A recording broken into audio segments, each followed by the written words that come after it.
If you are taking the IELTS listening test and you haven't gotten band 6 or band 7, you are having one or all of the following problems.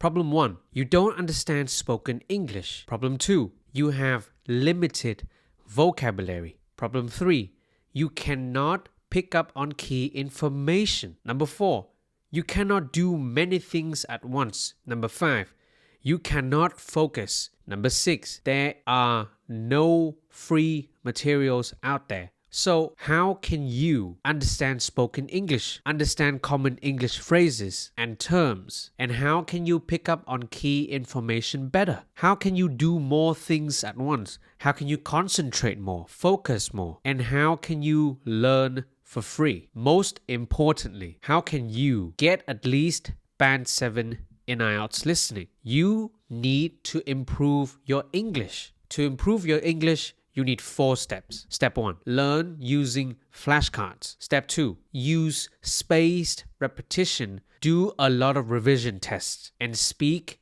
English. Now, what about question 4 to 6? How do you multitask better, concentrate more, and learn for free? You will learn test taking tips. First, you will learn the question type. Then you will learn the tips. Then you will work on practice questions. And then you need somebody to show you the answers. Going from the beginning of this video until the very end, you will get every single answer keys and every single questions. Every single language revision test are available in this course workbook. Once you click on the link below this video, you will see this web page. Now scroll down a little bit and click on name a fair price. You can start from $0, have it for absolutely free. Then you will click I want this. From here, put in your email address.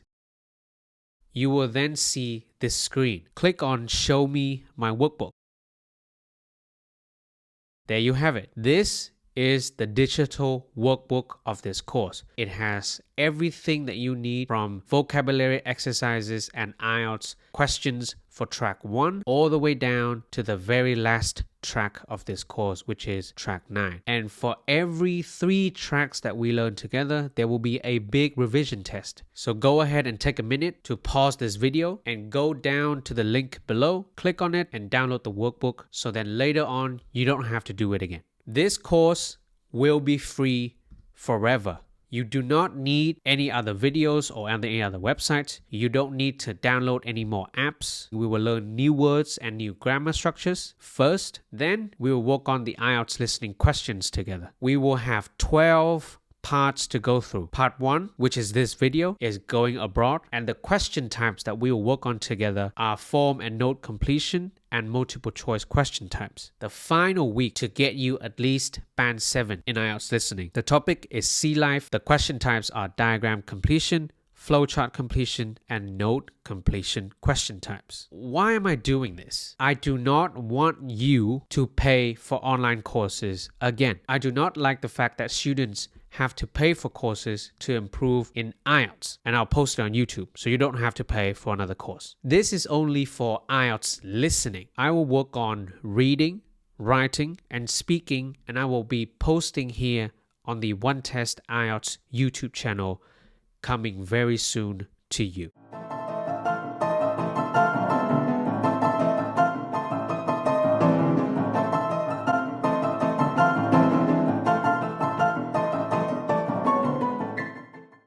The definition of the word is a mode of transportation that runs on tracks and carries passengers or goods. Look at the picture and the definition and tell me what this word is.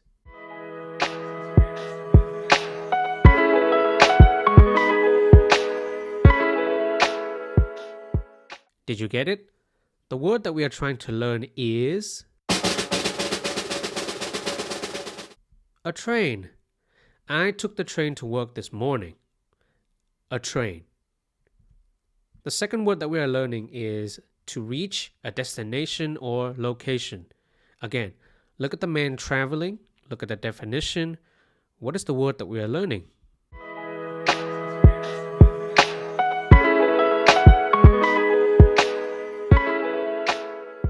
Did you get it? The word is To arrive. The train will arrive at platform 3 tomorrow. Now, one final word. A place where trains stop for passengers to get on or off. Once again, look at the picture, look at the definition. Tell me what this word is.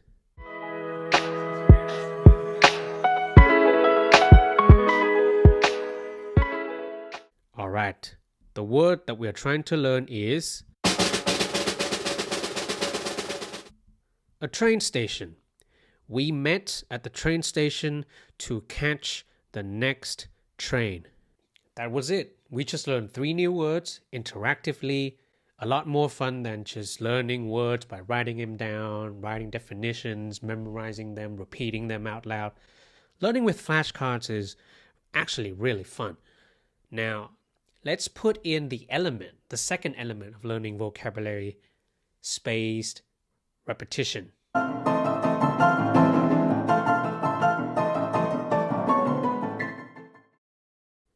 The definition is to reach a destination or location. What is the word that we are looking for?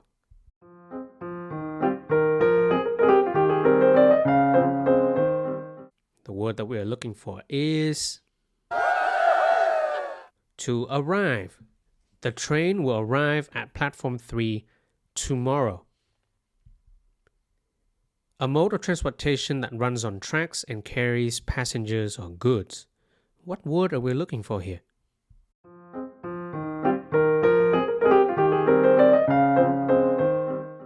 The word is a train. I took the train to work this morning. A place where trains stop for passengers to get on or off.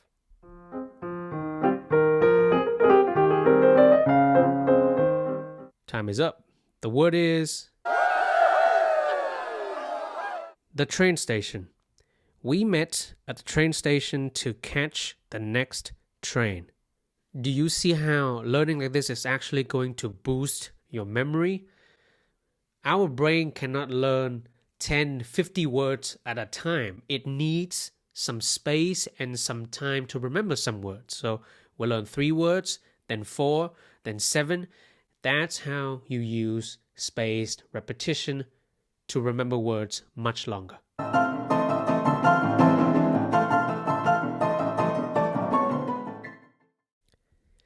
A plan or timetable that shows the times when trains are expected to arrive or depart. Listen, if the definition is too difficult to understand, look at the picture.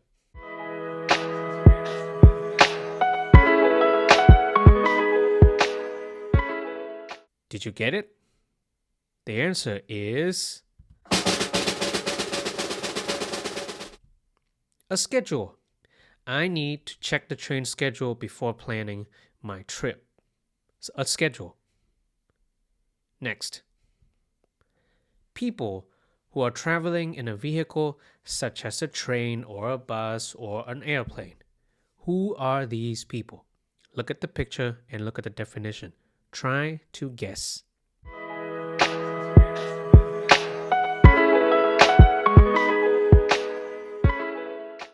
The word that we are looking for is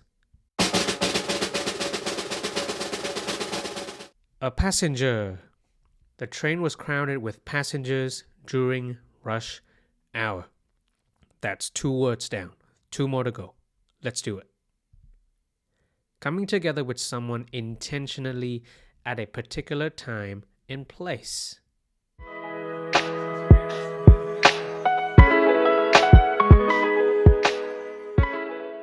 Time is up. The word that we are looking for is to meet. Let's meet to discuss the project. To meet. One more word. When something is later than the expected or planned time. Look at the man looking at his watch. Look at the definition. What is the word that we're looking for here?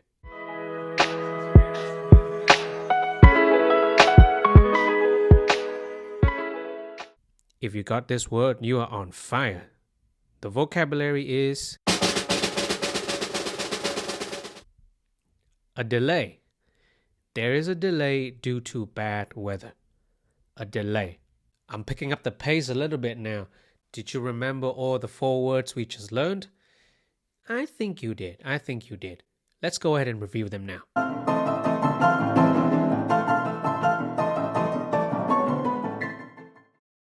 The first word is people who are traveling in a vehicle, such as a train. What is this word?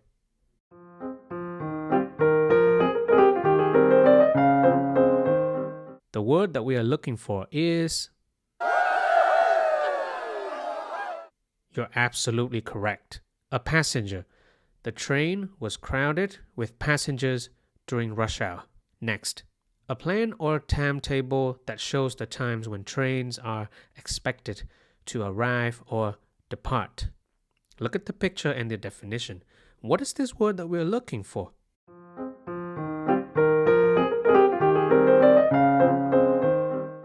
Time is running a little bit quicker compared to when we were learning the words. The vocabulary we are looking for is a schedule. I need to check the train schedule before planning my trip.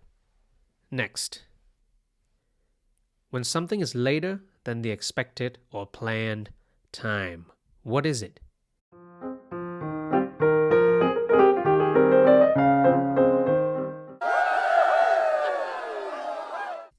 Fantastic. It's a delay.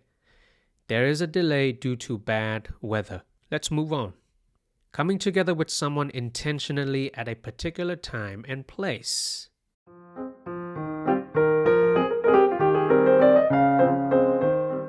Time is up again. The word is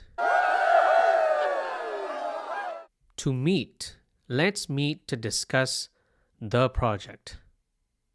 Reaching a destination or location. What is the word here?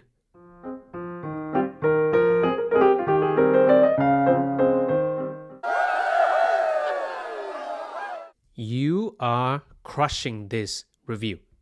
It's to arrive. The train will arrive at platform 3 tomorrow. To arrive. Next, a mode of transportation that runs on tracks and carries passengers or goods. The image will tell you what it is.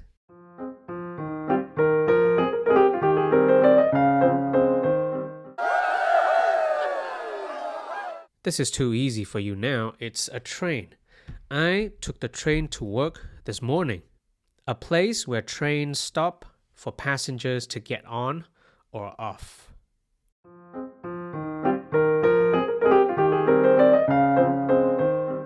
And the term is the train station. We met at the train station to catch the next train. 7 words out of the way, just like that. When we're doing a big or full review, the pace is going to be a little bit faster and it's going to be a little bit more overwhelming or stressful. But don't worry, this is why these kind of lessons are so useful. Just follow along, always try your very best.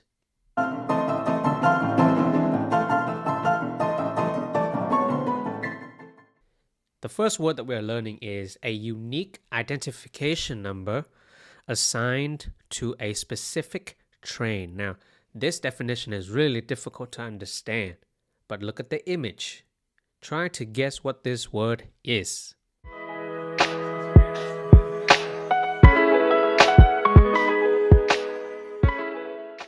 The word that we are looking for is a train number. Please provide the train number when making a reservation. A train number. Next, to leave a particular place, especially at the start of a journey. Now, I'm going to give you a hint. Look at how blurry the train is. And this is the train right here. Look at how blurry it is. It is moving away from the platform, from its stop. What is the word that we are looking for here?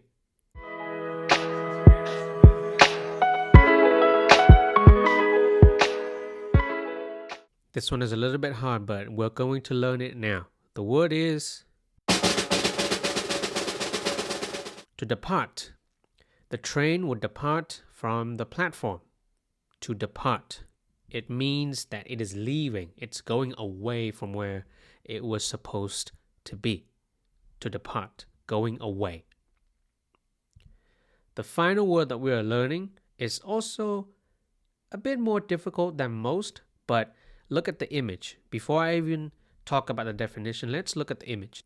Do you see this surface here? This is what the word is describing, this area right here in the middle of the image. A raised level surface, typically beside a track where people wait for a train to get on or off. So these are the people waiting. This one is beside the track. This is the track, okay? This is the word that we're looking for. What is it?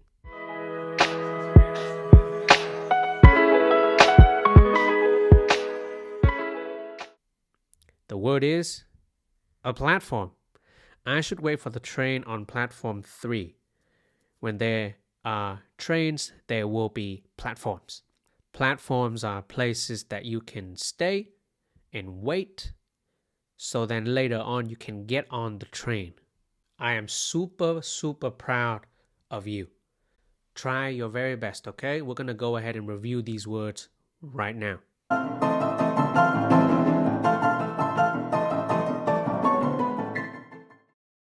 First review. A unique identification number assigned to a specific train. What is this word that we're looking for? Don't forget to look at the image.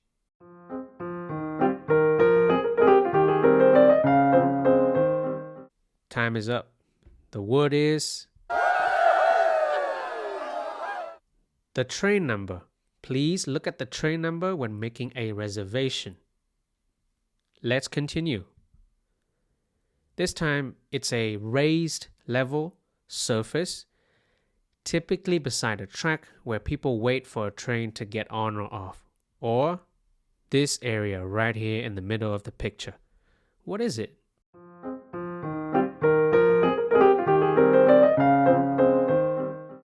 I think you know what it is. The word is a platform. I should wait for the train on platform 3. Let's continue. To leave a particular place, especially at the start of a journey. Now, pay attention to how fast and how blurry this train is.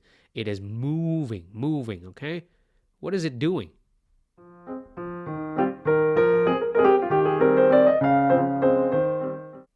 Time is up. It's so fast, isn't it, when we're reviewing? The word is to depart. The train would depart from the platform. To depart. How are you doing? Don't ever give up. You're doing great, by the way. I know I'm not there to actually know if you're trying or not, but I have a feeling that you are. The next few vocabularies that we're going to learn are a little bit different than the ones that we had just went through. Let me show you.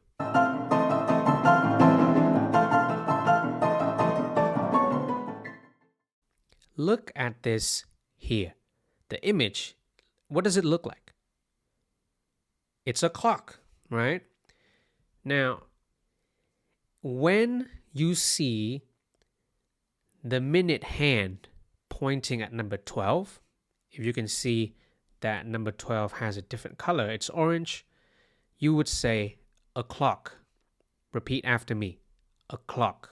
For example, what time is it?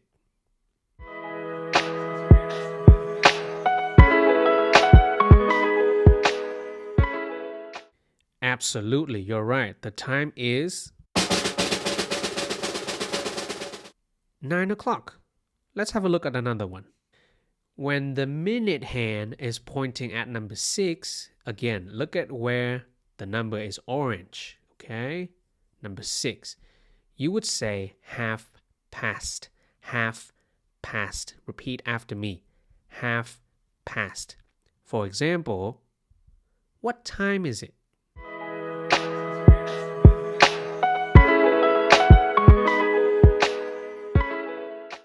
The time is 9:30. Okay? This is quite easy, isn't it? If it's 12, then it's o'clock. If it's 6, then it's 9:30. Last one. Look at where the number is orange. It's now number 3. When the minute hand is pointing at number 3, we then say 1:15. 1:15. Repeat after me.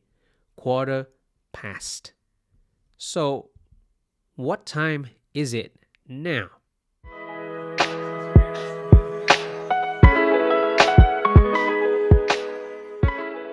I think you're some kind of genius. The time is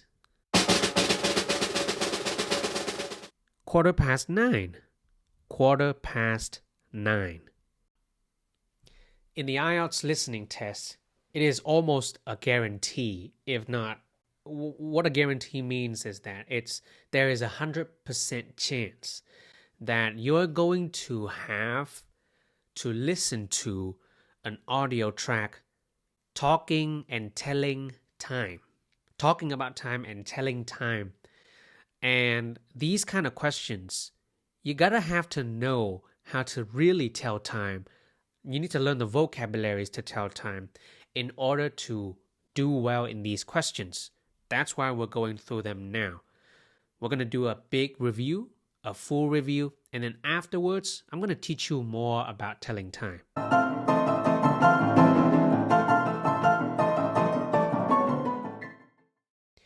Now, what is the word that we are looking for here, guys? A unique identification number assigned to a specific train. Look at the image and the definition, all right?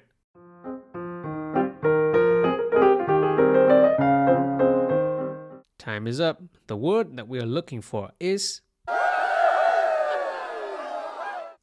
a train number. If you got it right, well done. A train number. Please provide the train number when making a reservation. Next, what time is it?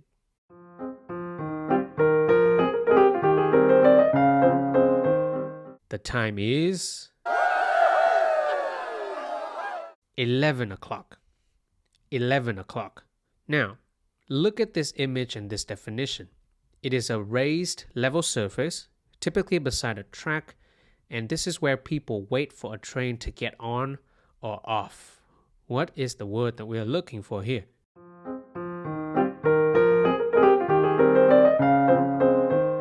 I think you got this one. It is a platform. I should wait for the train on platform 3. I should wait for the train on platform 3. Now, what time is it?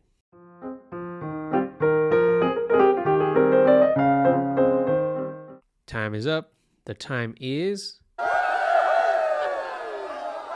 1:15 because the minute hand is pointing at 3. 1:15. Now look at this image and this definition. How would you describe a train leaving a particular place, especially at the start of a journey?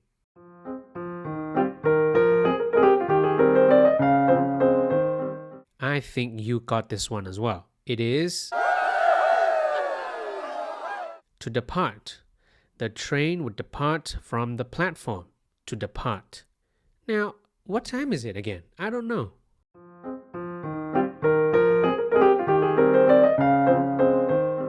Easy, right? Easy. This one is 8:30. The minute hand is pointing at number 6. 8:30. I'm very happy. Do you know why? Because you're learning with me.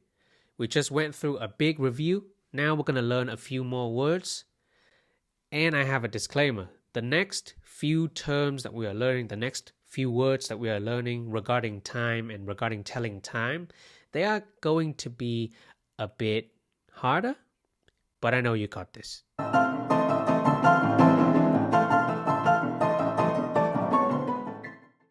Now, look at the orange numbers.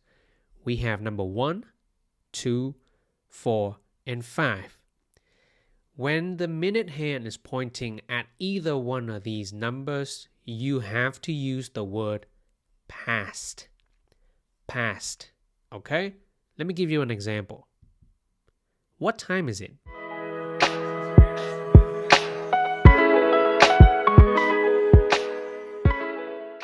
Did you get it? Well, the minute hand is pointing at 1 and the hour hand is pointing at 9. So the answer is 9:05. Excellent. 9:05. Now, I need you to pay attention to one thing. 5 and 9. Now, which hand is indicating the number 5?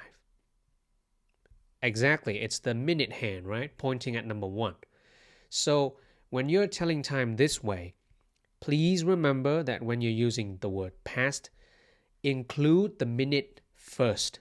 Include the minute first, okay? So if it is pointing at 1, you say 5. And then if the hour hand is pointing at 9, you say 9 later. Later, okay? Say it later. So 9:05. Excellent. Let's now learn the second term. What time is it now?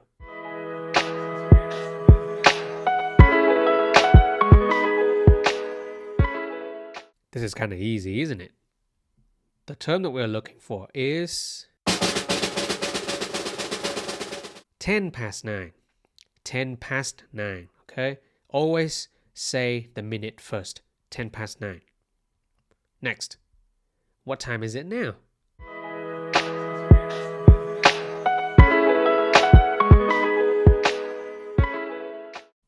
The time is 9:20, okay? 9:20. One more. What time is it now?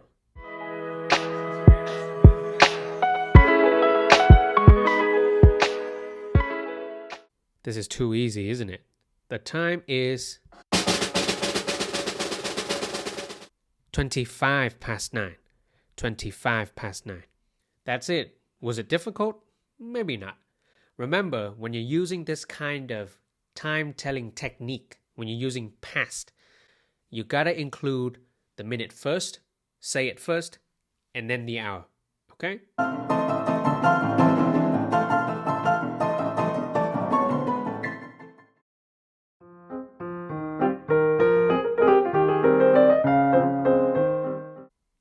Time is up.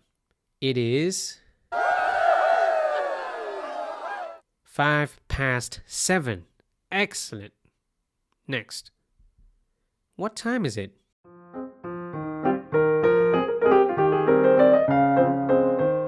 Did you get it? The time is 10:25. Okay? 10:25. What time is it now?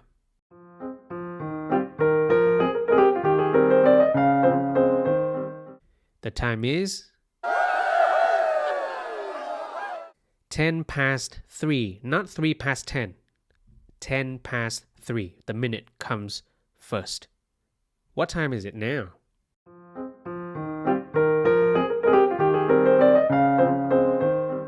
I think you got this one. It is 20:05. 20:05. Fun fact. When you're telling time this way, you are actually indicating the minutes it has passed the hour. For example, when you're saying 9:05, you're actually saying it is now 5 minutes past 9 o'clock.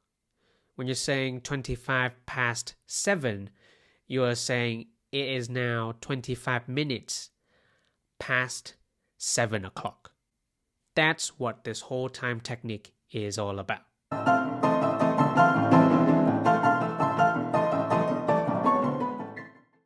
This time, we need to know how to tell the specific time. I'll show you how. What time is it?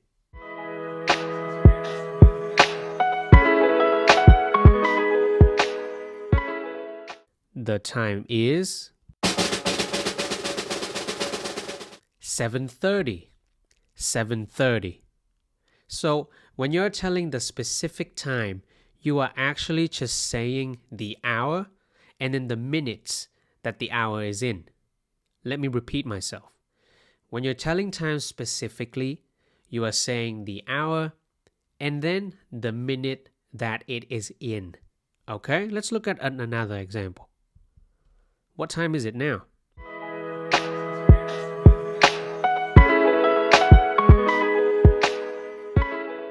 The time is 11:38. 11:38. So, like I said earlier, you say the hour and then you say the minutes that the hour is in. It is now the 11th hour or 11 o'clock, but it has been 38 minutes since 11 o'clock. So you say 11:38. 11:38. One more. Morning time. Morning time. Now, this is the third way of telling time. So please tell me, what time is it now?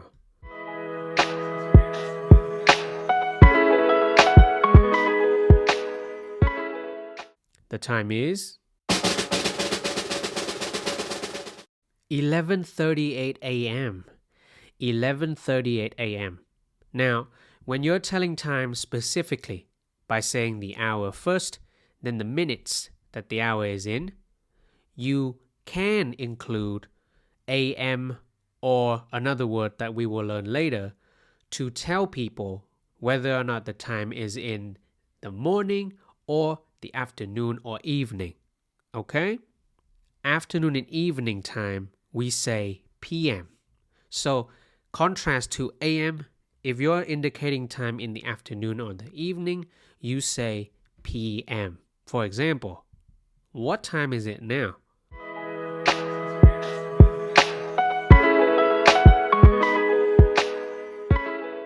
The time is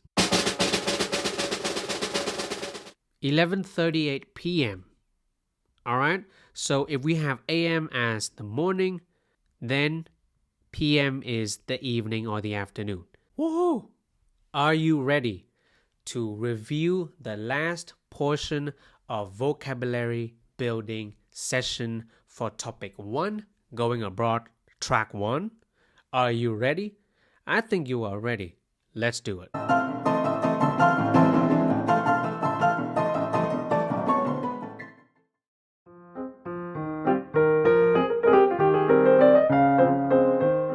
Time is up. The time is 5:42. What time is it now?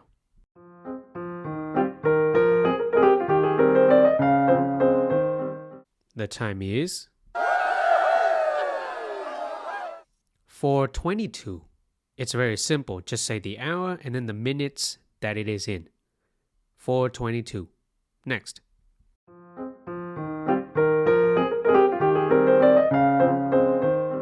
It is now 7:31 a.m. What time is it now?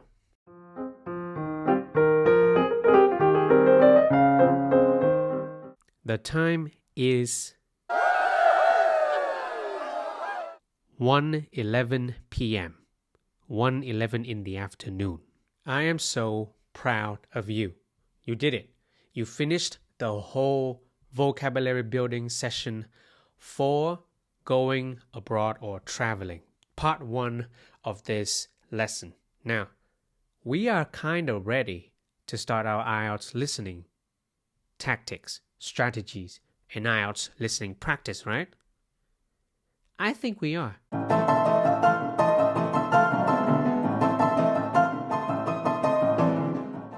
In the IELTS listening track that you are about to work on, you will hear familiar terms and vocabularies.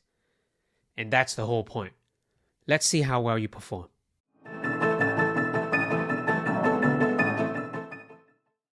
Have a look at question 1 to 4.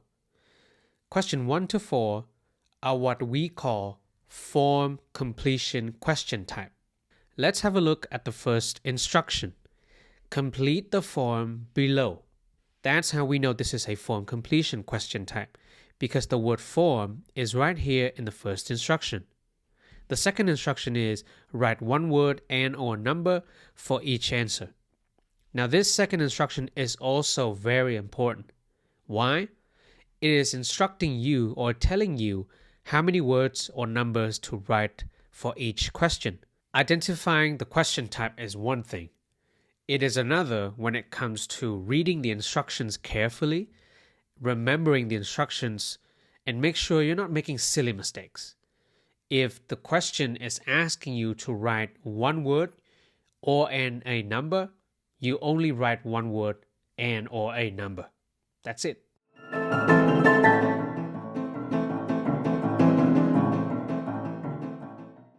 Have a look at question 1 to 4 again.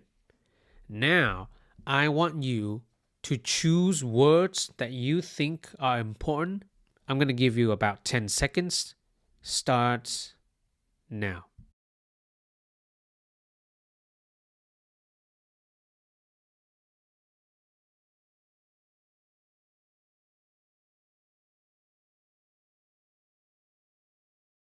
All right, time is up.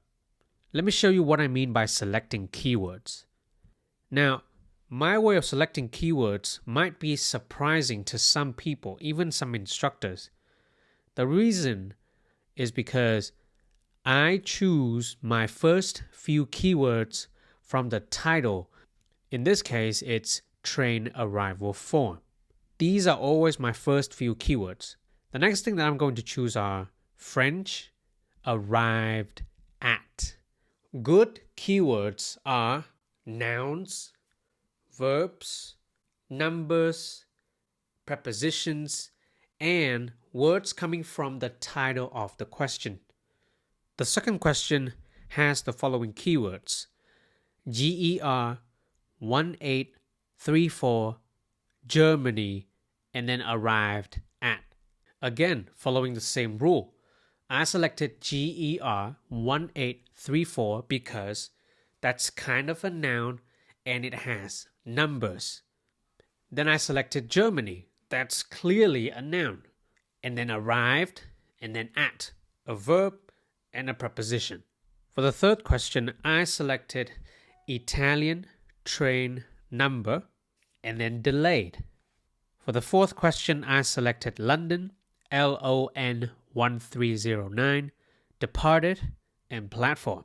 Generally speaking, doing these kind of activities like selecting keywords and taking a guess takes quite a lot of time, and in the IELTS listening test you don't actually have that much time to do these things, but through practice you will do it a lot quicker, and you have to do it. You have to select keywords and you have to take a few guesses.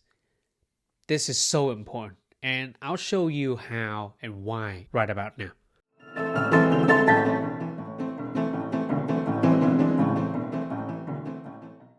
Look at question 1 to 4. Try to guess the type of words that you're going to listen for when answering question 1, 2, 3, and 4. I'll give you about 10 seconds. Starts now.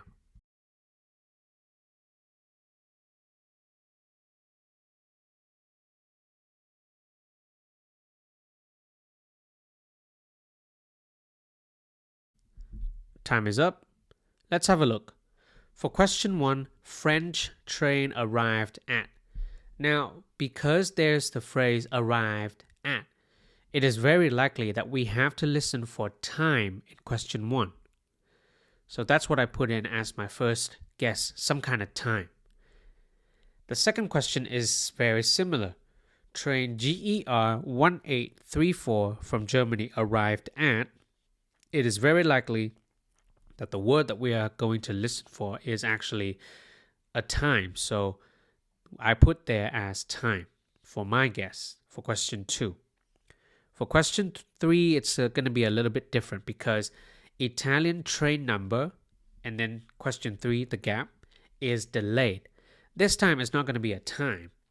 I have a feeling that it's going to be a number, so I put here as numbers. For the final question, London train LON 1309 departed from platform. The word that comes after the word platform isn't really going to be time. It's more going to be a number or some kind of noun. So I put here as a number. Before we go on to show you why selecting keywords and taking guesses are important, I have one advanced tip for you right now. The order of the audio will follow the gaps for question type, note, and form completion. Now, I will explain later what that actually means, but we are about to listen to the real IELTS listening track now. Remember, you need to run through the keywords that you and I had selected together, and you need to remember your guesses. Don't worry, when we move on to the next slide, you will see the keywords and you will see the guesses. But it is your job to run through them and remember them. Running through the keywords means you actually have to move along with the audio track. When you hear the keywords or words that are similar to the keywords you and I have selected, your hand or your mouse has to go through the keywords so you're not losing track of time and you're not losing focus. That's the meaning of running through keywords. Now, remembering guesses means that you are constantly reminding yourself like, here in question 1, I might have to look out for time phrases or telling time techniques. So let's listen for time, or let's listen for numbers in question 3 and 4. That's what I mean by running through keywords and remembering guesses. I'm going to play the audio now. Get a pen and paper or just get yourself ready. Let's listen. Good morning. This is Hi Travelers. Can I assist you? Hello, Sarah. This is John. I'm at the train station and I want to check the train schedules of the passengers I'm meeting. Oh, okay, John. Go ahead. Right. The French train arrived at 7:30 and train 1834 from Germany arrived at 9:15. The 9:45 from Italy has been delayed. That's train ITA 5678. But the London train's already departed from platform 5. Is that all of them? And do you have any news about? How did it go? I think it wasn't that hard. Let's go through the answers now. We're going to listen to the audio track for the second time, but this time I will actually show you the answers as the audio is playing. Let's have a look. Good morning. This is Hi Travelers. Can I assist you? Hello, Sarah. This is John. I'm at the train station and I want to check the train schedules of the passengers I'm meeting. Oh, okay, John. Go ahead. Right. The French train arrived at 7:30 and train 1834 from Germany arrived at 9:15. The 9:45 from Italy has been delayed. That's train ITA 5678. But the London train's already departed from platform 5. Is that all of them? And do you have any news about? When you have keywords and when you have your guesses, listening becomes so much easier, isn't it? When you have keywords and guesses, you never lose track of time and you never actually lose focus. And that's the most important thing. One of the most critical mistakes that students make in the IELTS listening test isn't really about, I really don't understand what's being said, or, I really don't know the words they're saying, or I don't understand the questions. Actually, most of the time, other than the English proficiency problem, people just lose focus. I lose focus. Native speakers lose focus. You lose focus. So really, selecting keywords and taking a guess on questions aren't really for accuracy. It does help, right? It does help. But it doesn't really help with distractors, which is another topic that I will go through in a bit. What it actually helps you with is not losing focus. Why? Because you're strict with yourself. You said that, okay, before working on these questions, I'm going to use my time wisely to select keywords, then taking guesses, and then after that, I'm going to run through the keywords and I'm going to remember my guesses. So I never lose track of time and I never lose focus. This is really important. Please, pretty please, if you forget any other thing, any other tip or tricks that I teach you in this lesson, just remember, select your keywords, take guesses, then run through the keywords, then remember your guesses, please. This is the audio script of the listening track that you and I just worked on. The woman said, "Good morning, this is Hi Travelers, can I assist you?" The man said, "Hello Sarah, this is John. I'm at the train station and I want to check the train schedules of the passengers I'm meeting." Let's pay attention to this track or this dialogue here. It has the word train station, train schedules, and passengers, which are words that we had already learned. But the most important thing is the title of the question, train arrival form. When it has the word train arrival, it means that it's a schedule, isn't it? And then when it says passengers and train station, it means the word form a little bit, because a form means that it will have details that you need, which entails the time that the train departs, the time that the train comes, and the train numbers, and how many people are going into the train or outside of the train, all of that jazz. So the next thing that the woman said was, "Oh, okay, John, go ahead." Right. The French train arrived at 7:30 or 7:30. We have the keyword French and arrived at. So if we ran through these keywords, we are good to go. And train 1834 from Germany arrived at 9:15 or 9:15. When he said, or John said 1834, we already have our keyword here, which is GER 1834. Although he did not mention GER, he did say 1834. So if we ran through this keyword, we are following it nicely. And then he said, from Germany, arrived at 9:15. Germany arrived at 9:15. Excellent. So the answer is 9:15. For question 3, the 9:45 from Italy has been delayed. That's train ITA 5678. Now when he said 9:45 from Italy, we should have ran through our keywords Italy train number 945. Now, if you have written here in the first try 945, I don't blame you. I would have done the same, because we don't really know if 9:45, which John specifically said, is a number or a time. So we just write down 9:45. But then he corrected himself. He said, that's train ITA 5678. This, my friend, is called a distractor. What that actually means is they will distract you or try to force you to make a mistake, try to trick you to make a mistake. We said number, and our keywords are Italian train number and delayed, which was also said here.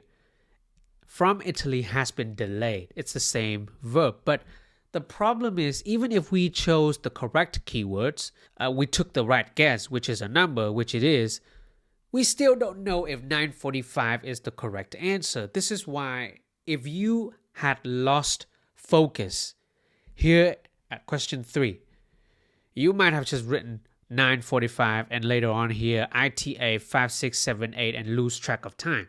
Now, if you're not running through your keywords on time with the audio track, you might have just gone for 9:45 because that is the thing that you remember last. ITA 5678 is too long for you to write down. So, taking a guess highlighting good keywords and then running through them and then remembering the guesses do not guarantee the correct answer, but it helps. All of these activities help you to make sure that you are following the audio track and you're not getting fooled by these distractors. For question 4, it says, but the London trains already departed from platform 5. This is another kind of distractor. What do I mean by this? Let's go back here. We had good keywords, platform, departed, and London. But here, LON1309, it was not even mentioned. He just said London, and then departed, and then platform, which is okay. The tricky thing about this kind of distractor is that the distractor is not in the audio track, it is in the question. They will just provide you information that you really don't need when you listen for the audio track. Maybe you will only need like 70% or 90% of the information in the question to actually get the question right. But that's okay. If it's that kind of distractor, you will never have a problem because you're running through all of the keywords already. If one keyword or two keywords were not said in the audio, you're fine with it as long as the other keywords were said. That is the end of track 1. Now, I want you to step back, relax a little bit, and go down to the link below to get the revision exercises for track 1. This is very important. It is no use to learn it with me and then not review what you had learned at all. When you click the link below this video, you will be prompted to this website. To get your workbook, click here and name a fair price. You can start at $0. Then you click I want this. From here, enter your email address. Then click get. Once that is done, you will be prompted to where you can access the workbook. Click show me my workbook. Now the workbook is yours. Go to part 1, track 1. You will be able to access the flashcards. Then you will have more than 20 questions to work on to revise exactly the language that you and I had learned together. And remember, all the way down below, you will get the IELTS practice questions from question 1 to 4.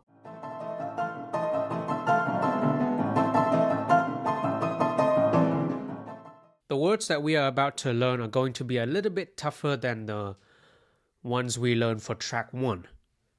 Get ready.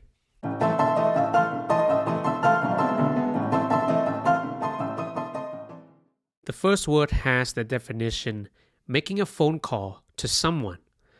Look at the picture, look at the definition, try to guess what this verb is.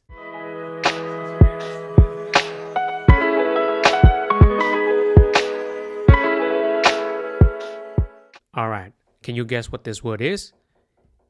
It is calling. I am calling my friend to discuss our plans. Calling. The second word has the definition, a journey by air from one place to another. Look at the picture and the definition. What is the word that we are looking for?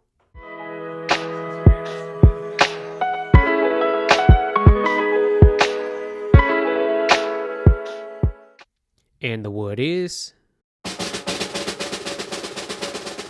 a flight.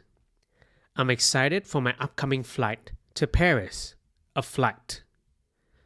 The final word in this set is to reach a destination. Now this one is a bit familiar. Look at the picture and the definition. What is this word?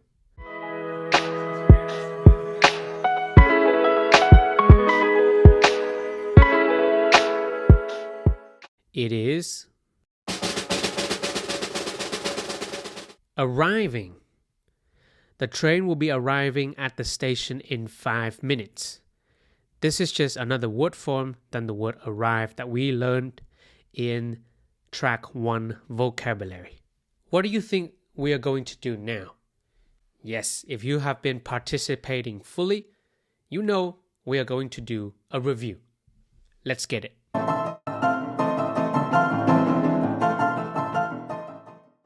The first word that we are reviewing is a journey by air from one place to another. This is a noun. What is the word that we are looking for?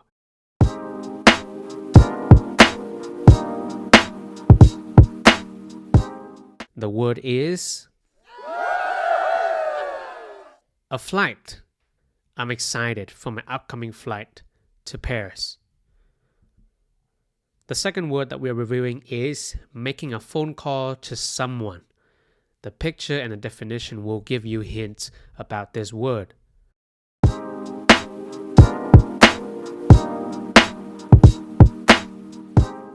You are crushing this. The word is to call or calling. I am calling my friend to discuss our plans. The final word that we're reviewing is to reach a destination. Look at the man and the definition. This is a very familiar term. What is it?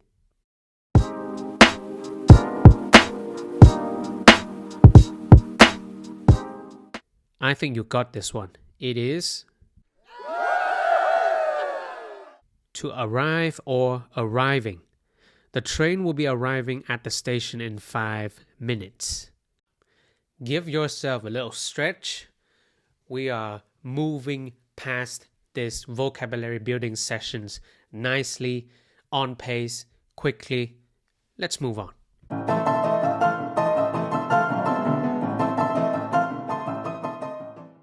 To make a reservation or arrangement in advance.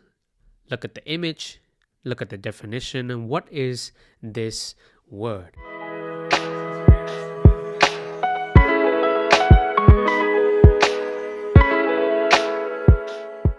The word that we are learning is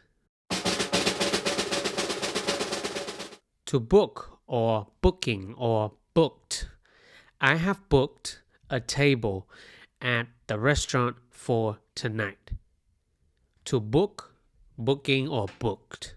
The next term that we are learning has the definition of a place where airplanes take off and land. Look at the image and the definition. Try to have a guess.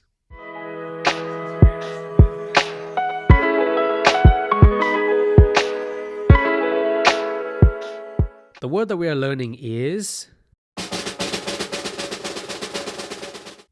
an airport. We arrived at the airport and checked in for our flight. Airport.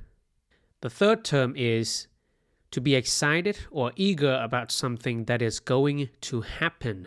Look at the happy man. Look at the definition. What is this term that we're learning?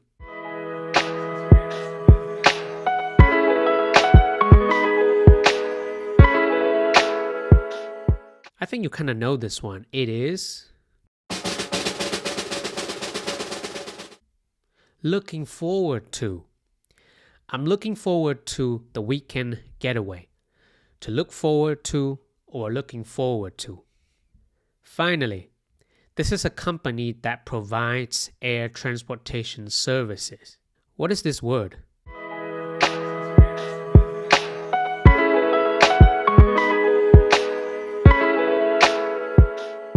The word is an airline. I prefer to fly with a reputable airline for long flights. An airline. 4 words, done. 3 words before that, also done. You know what time it is. It is time to have a huge and big review. Let's do it together.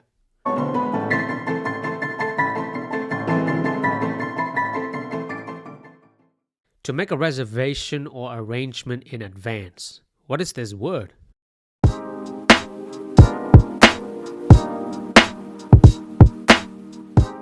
You already know. This word is book, booking, or booked. This is a verb. I have booked a table at the restaurant for tonight. What about a company that provides air transportation services like EasyJet or Finnair?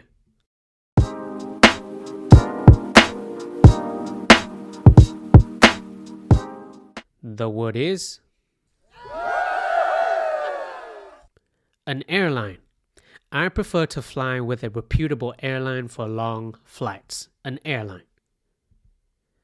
What about when you are excited or eager about something that is going to happen, like this happy guy here?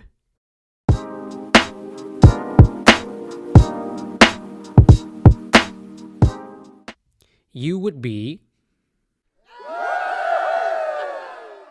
looking forward to something. I'm looking forward to the weekend getaway. Looking forward to. What about a place where airplanes take off and land, and usually this place is owned by the airline?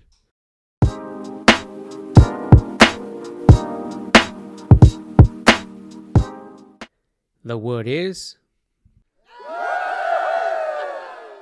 an airport. We arrived at the airport and checked in for our flight. An airport. What about a journey by air from one place to another? This thing is also owned by the airline.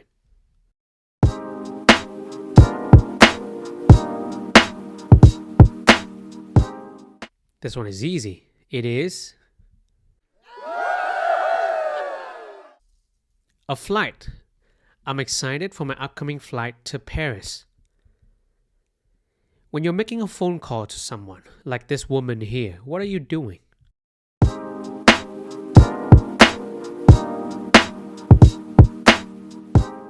You are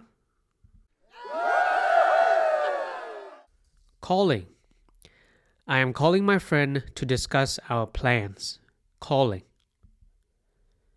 What about this gentleman here when he is holding his luggages, walking about, and reaching a destination? What is he actually doing?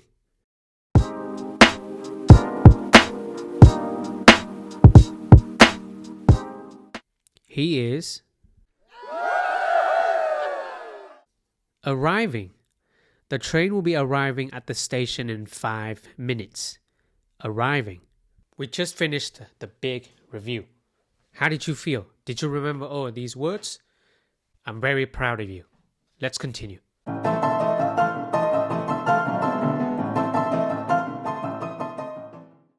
Now, if you want to describe a connection for communication, like a telephone connection, what word would you use?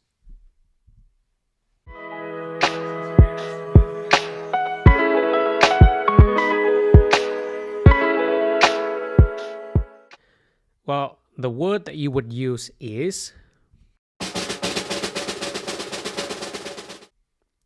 a phone line, or you can just say a line. Please hold the line while I transfer your call.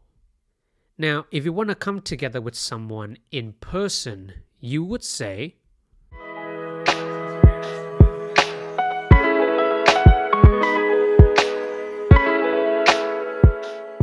the verb that you're looking for is to meet. Let's meet for coffee tomorrow morning.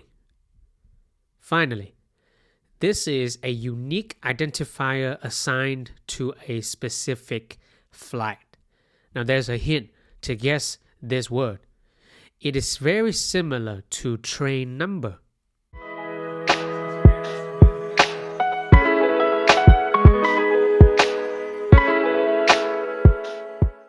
Did you guess it? This one is so easy. It's a flight number. Can you please provide me your flight number? I hope you are getting used to the pace of learning new vocabularies with me using flashcards and spaced repetition. It's really fun, isn't it? Let's continue, guys.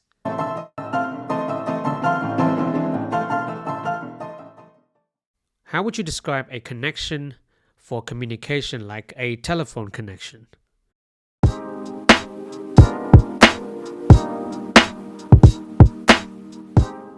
You would say a phone line, or simply a line. Please hold the line while I transfer your call. What about a unique identifier assigned to a specific flight?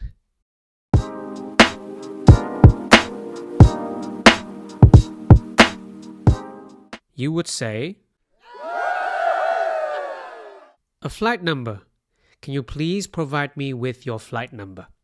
This is very commonly said by flight attendants or people at the airport trying to check people in for their flights. What about coming together with someone in person, like this woman and this gentleman here?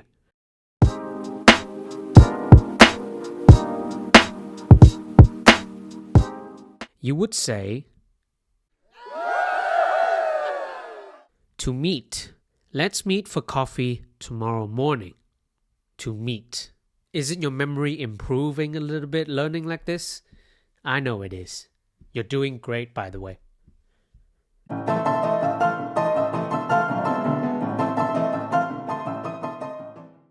When it is an enjoyable and an exciting experience, you would say what?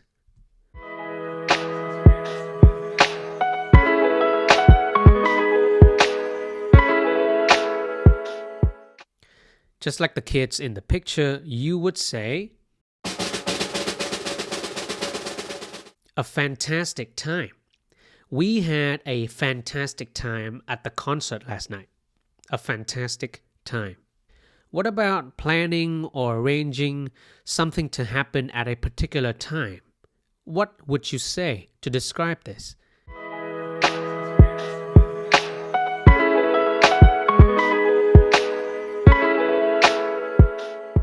You would say,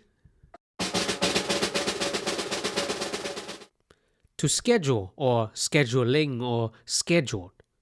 We learned this word already in track 1, but we learn it as a noun. This time, it can also become a verb. The meeting is scheduled for 2 p.m. To schedule. How would you describe an act of reaching a destination or the time when something or someone arrives, like this group of friends here dragging their luggage along, coming out of the airport? How would you describe this event?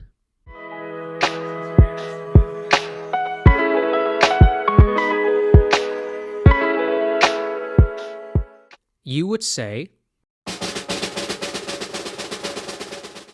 an arrival. The arrival of the train was delayed by 30 minutes. Now, the word arrive that we had learned are now a noun form. An arrival. An arrival.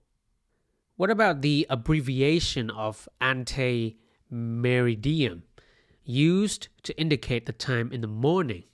Now, this one is a little bit tough, but I want to give you a hint. Look at the word ante meridiem. Try to shorten the word into an acronym.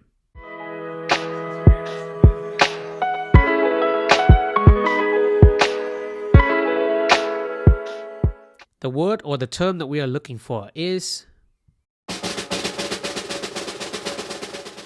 AM. The event starts at 8 a.m. tomorrow. You know what time it is. It is time for a big fat review.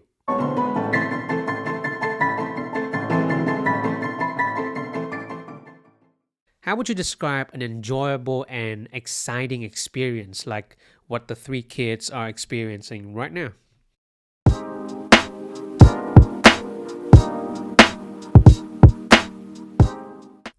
The word that we are looking for is a fantastic time. We had a fantastic time at the concert last night. A fantastic time.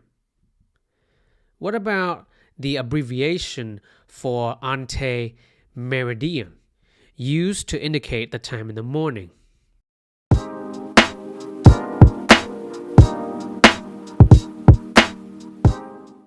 I think the picture on the screen right now is for the afternoon, but the word that we are looking for is, or the term is, the AM. The event starts at 8 a.m. tomorrow. AM means the morning. What about when you want to plan or arrange something to happen at a particular time? What verb would you use?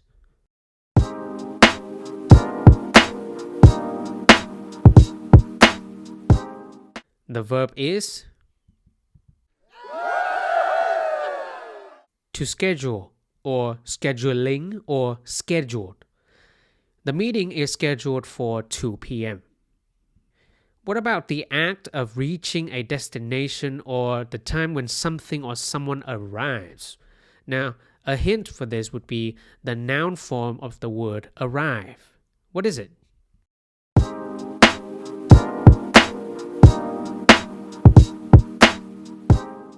It would be an arrival. The arrival of the train was delayed by 30 minutes. How would you describe a connection for communication, like a telephone connection?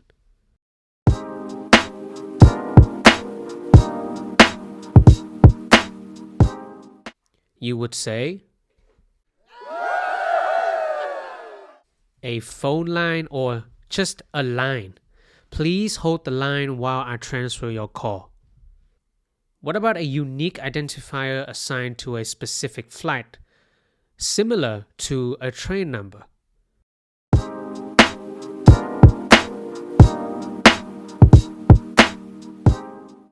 The word that we are looking for is a flight number. Can you please provide me with your flight number? If you want to come together with someone in person, you would say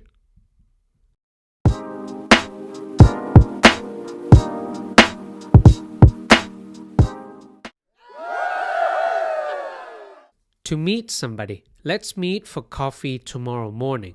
When I was in school, every time I hear the word review or a test, I always get tensed up and I always fear for my life. But now that I am a teacher, I want to make it fun, and I hope you had fun, and I hope you are improving as well. Let's continue learning 3 more words.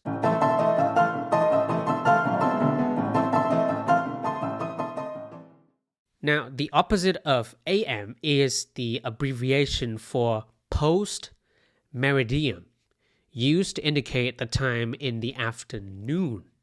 So what is the word that we are looking for?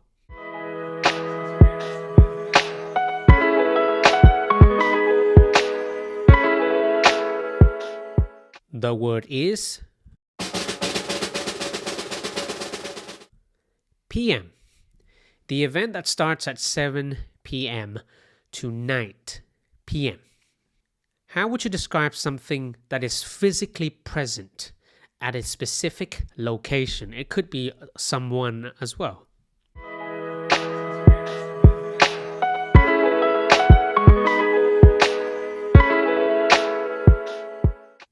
The word that we are looking for is to be there. I'll be there in 10 minutes. To be there. How would you demonstrate or present something to someone? Like, what are you going to do when you're demonstrating or presenting something?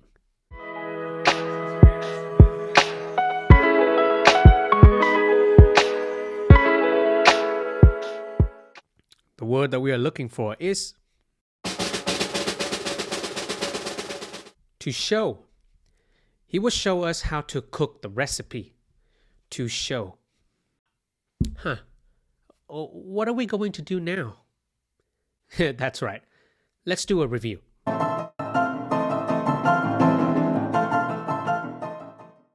What is the abbreviation for post-meridian to indicate the time after noon?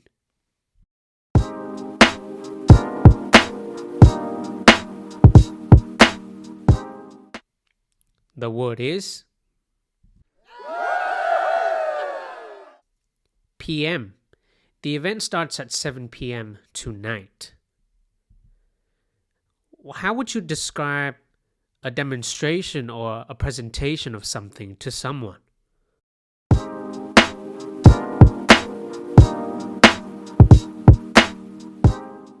You would say to show something to someone. He will show us how to cook the recipe. He will show us how to cook the recipe. What about physically present at a specific location.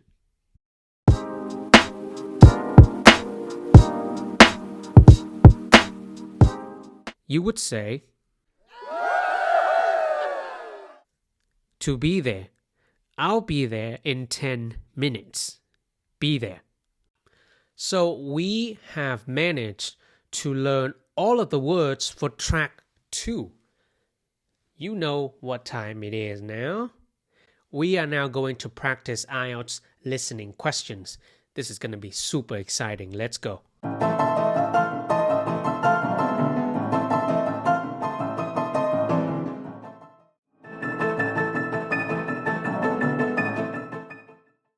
Look at question 1 to 3. Similarly to track 1, track 2 is a form completion question type. How do you and I know this? Well, we know based on the first instruction that we get, complete the form below. For the second instruction, they said to write down 3 words and or numbers for each answer. That is also very important. The reason is because if you exceed, meaning writing more than 3 words and or number, you will lose your marks.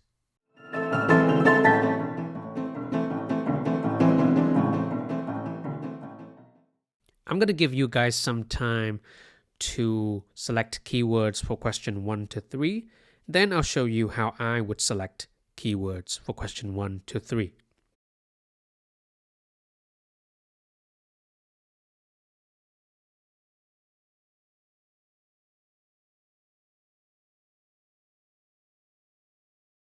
Time is up. For me, I'm going to select Emily's flight information as the first 3 keywords. Why? Because these words are coming from the title of the question.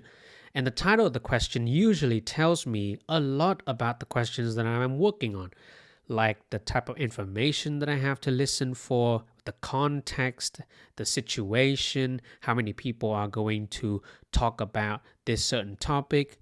The title tells a lot about the things that I'm about to listen to. And for question 1, I selected Emily's flight. Those are nouns, and land at. For question 2, I selected Emily's flight again, then scheduled, then arrive on. Finally, it's the flight number and Emily's flight. Remember, good keywords are words coming from the title of the question, nouns, verbs, prepositions, and numbers. Don't ever forget that.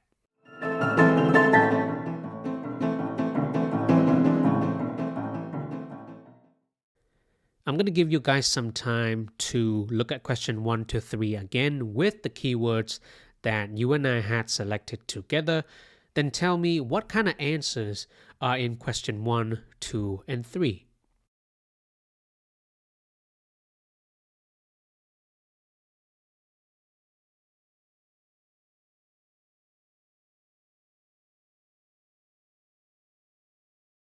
All right, for the first question, it is very likely that you're going to listen for time. Why? Because Emily's flight is expected to land at. The verb and the preposition tells us that the answer is supposed to be a time. When is Emily's flight going to land? For question 2, it is very likely that you and I, we have to listen for a date or a day, because now Emily's flight is scheduled to arrive on. On is another preposition that we have to pay attention to, because then now it is different than at. For on, it has to be a date or a day. Finally, for question 3, we need to listen for a number, because it is asking for the flight number for Emily's flight. This one will definitely be a number. All right, I know what you're thinking. This is the second time you have seen me mention this tip. The order of the audio will follow the gaps. I said this as well for track 1, but what does this really mean? Well, let me explain. Did you remember the questions in track 1? Well, in track 1, the answer for question 1 came first. Then the answer for question 2 came second. The answer for question 3 came third. And then the final question, question 4, the answer came last. So this is what I mean by the audio, that the answers coming from the audio will follow the same order as the questions. The same rule will be applied to track 2. It is time to listen. Remember to run through the keywords. Did you remember that I had mentioned this already in track 1? How important it is to run through your keywords and remembering your guesses? These 2 steps are as important, if not more important, than selecting the keywords and taking a few guesses for each question. Run through the keywords and remember your guesses, please. Let's begin listening. Hello? Hello. Is that John? Yes. Who's calling? Hi, John. It's me, Emily. Hey, Emily. How are you? When are you arriving? I'm fine. Really looking forward to seeing you. I've booked my flight for Thursday morning, arriving at 5:50 in the afternoon. Great. That's Thursday, 7th July. And what airline are you flying on? Air France, flight number AF 3087. AF 1387? No, 3087. 3087. Right. Sorry, this line's not very good. So you'll be on flight AF 3087 on Thursday 7th, arriving at 5:50 p.m. That's right. Well, don't worry. I'll be there to meet you at the airport. We're going to have a fantastic time. I can show you all around. How did it go? Let's go over question 1 to 3 right now together. When you and I are going through the answers together, I will play the audio track again. But remember, in the IELTS listening test, you're not going to get a second chance. But when we are learning together, of course, you will get a second chance. So the audio will play again. First, I will show you the answers as the audio is playing so you can see when and where I picked up the answers from the audio track. And then after that, we will go through the script together. Hello? Hello. Is that John? Yes. Who's calling? Hi, John. It's me, Emily. Hey, Emily. How are you? When are you arriving? I'm fine. Really looking forward to seeing you. I've booked my flight for Thursday morning, arriving at 5:50 in the afternoon. Great. That's Thursday, 7th July. And what airline are you flying on? Air France, flight number AF 3087. AF 1387? No, 3087. 3087. Right. Sorry, this line's not very good. So you'll be on flight AF 3087 on Thursday 7th, arriving at 5:50 p.m. That's right. Well, don't worry. I'll be there to meet you at the airport. We're going to have a fantastic time. I can show you all around. Let's look at the script. So right at the beginning, the man named John said, hello. Emily said, hello, is that John? John said, hello, who is calling? Emily then said, hi John, it's me, Emily. John said, hey Emily, how are you? When are you arriving? Emily said, I'm fine, really looking forward to seeing you. I've booked my flight for Thursday morning, arriving at 5:50 in the afternoon. See, because we had selected the keyword arriving at, we already knew that the answer is going to be a time, which it was 5:50 in the afternoon. Now, the woman briefly mentioned question two answers as well, but it was not specific. John, afterward, he said, great, that's Thursday, 7th of July. Now, because for question 2, our keywords told us that we have to look out for a date or a day. If you had written down Thursday, that would have been great. But if you didn't, that's okay, because remember, the answers are going to follow an order. So question 1, then question 2. And the answers that you had to write down was Thursday, the 7th of July, a date. Then John continued to ask, what airline are you flying on? Emily said, Air France, flight number AF 3087. Now this is great because in this IELTS listening track, they don't really throw in distractors for you, but they actually help you out. Because later, John confirmed that if it's AF 1387. So then Emily said, no, 3087. O is another way of saying 0. So when you hear the word O in a number series, just remember this is a 0. So 3087, 3087. So thanks to John's help, we get to listen to the answers again for the second time from Emily. And afterwards, John said, okay, and it gets in at 5:15, right? Gets in is a phrase that people use to talk about a flight coming in or a train coming in. Emily then said no at 5:50, 10 to 5. That is another way that Emily is confirming to us that the answer is 5:50, 10 to 5. Then John summarizes the whole conversation by mentioning the answers for question 1, 2, and 3 in one sentence. He said, sorry, this line's not very good. You'll be on flight AF 3087 on Thursday the 7th, arriving at 5:50 p.m. That is the end of track 2. You need to stop everything you're doing now and try to review the same exercises and the same words that you and I had learned together using the workbook of this course. Click the link below to download the workbook. I'll show you how. When you click the link below this video, you will be prompted to this website. To get your workbook, click here and name a fair price. You can start at $0. Then you click I want this. From here, enter your email address. Then click Get.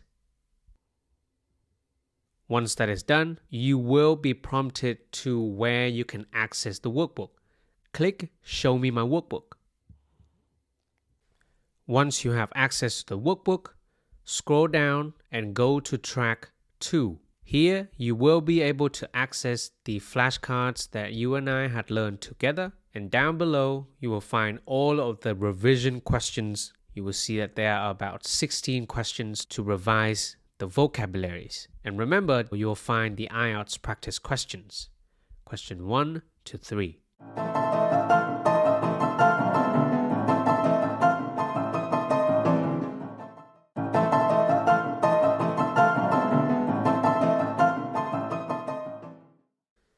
A person who is traveling on a vehicle, such as a plane, train, or bus. What is this word?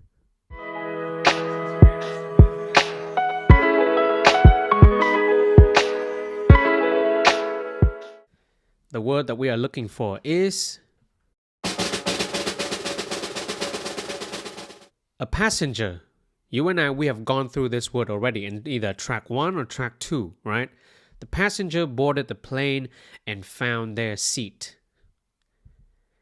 What about a place where a person can sit, especially in a vehicle or an auditorium? Have a look at the pictures. It will help you tremendously.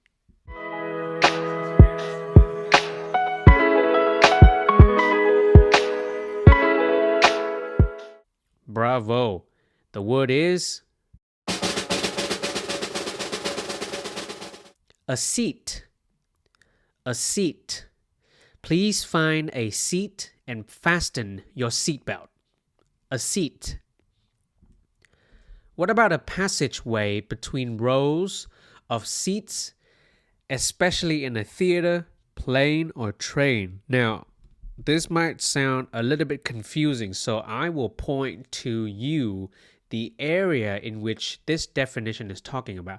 It is this area right here, in between the seats on an airplane or on a train. Now, this area right here. What is this area?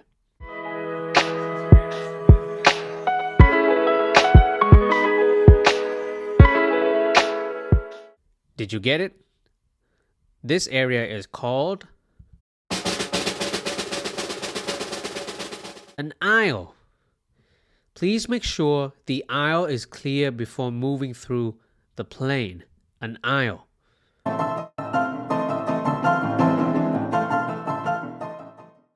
A person who is traveling on a vehicle such as a plane, train, or bus. Now this word, we should have known it since track 1.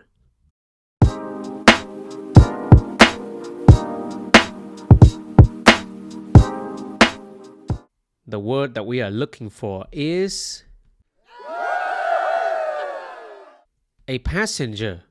The passenger boarded the plane and found their seat. What about a place where a person can sit, especially in a vehicle or an auditorium? Look at the pictures and the definition. Tell me what this word is.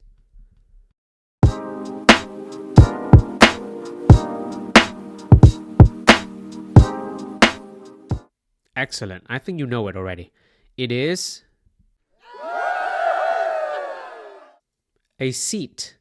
Please find a seat and fasten your seatbelt. What about this one? A passageway between rows of seats, especially in a theater, plane, or train. And the area that I'm talking about is right here. What is it?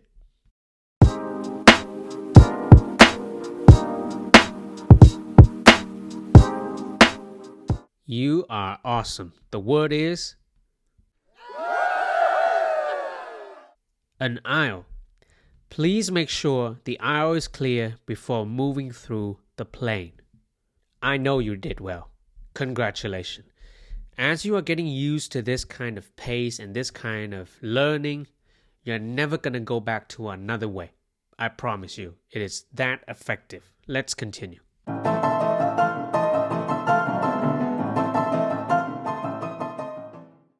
What is the standard or basic class of seating on a plane or train? Typically less expensive than other classes. Now, the definition can be confusing, but the picture will help you a lot. What are the type of seats that you see on an airplane or on a train that are usually more crowded, more people?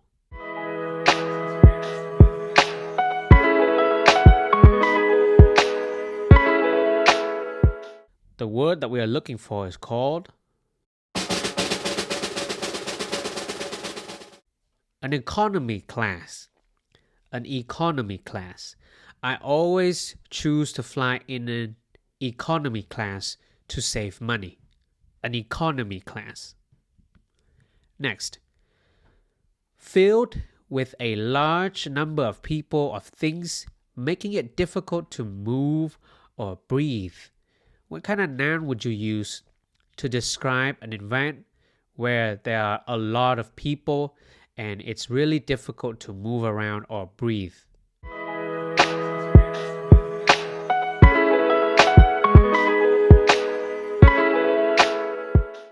The word that we are looking for is a crowd or crowded. A crowd is the noun. Crowded is the adjective. The restaurant was so crowded that we had to wait for a table. Crowded. What about leaving or starting a journey, usually referring to a vehicle or mode of transport. Okay, what is this word that we're looking for? Look at the pictures and the definition.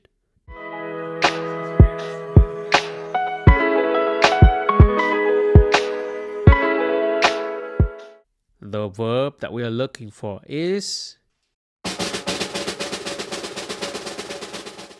to depart. We will depart at 9 a.m. from gate 5. We know this word already. We've seen it in the other listening tracks. To depart. What about something that is not on time or behind schedule?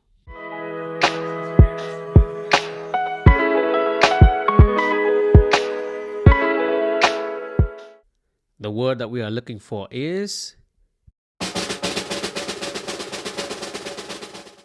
to be late. The bus arrived late, causing me to miss my appointment. Late. 4 more words out of the way. Now let's review them.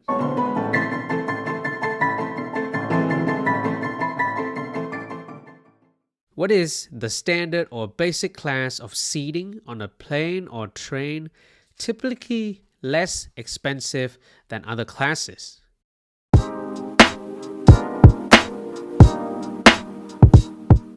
The word that we are looking for is an economy class. I always choose to fly in economy class to save money.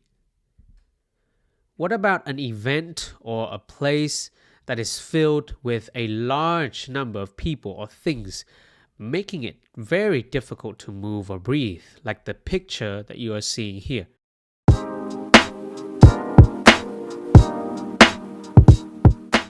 The word is a crowd or being crowded. It could be a noun or it could be an adjective. A crowd is the noun, crowded is the adjective. The restaurant was so crowded that we had to wait for a table. What about an action that indicates leaving or starting a journey, usually referring to like trains or flights?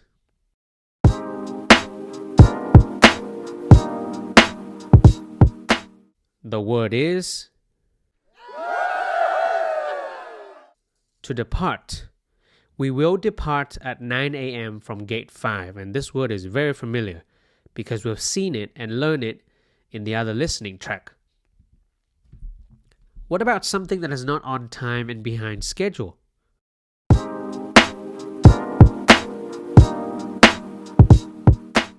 The adjective that we are looking for is to be late.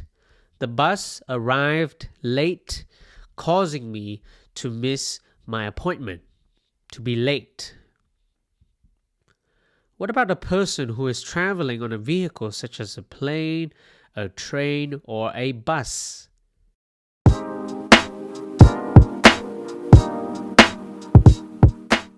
That person is called a passenger. The passenger boarded the plane and found their seat. What about a place where a person can sit down, especially in a vehicle or an auditorium?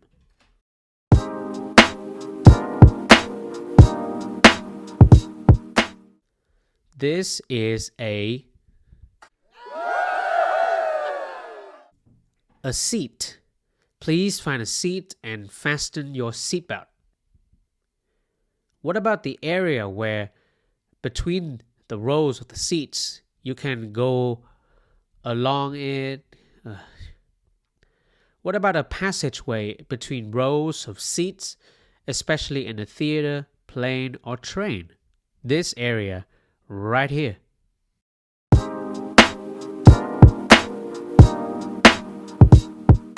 This is called the aisle. Please make sure the aisle is clear before moving through the plane. You know what I think?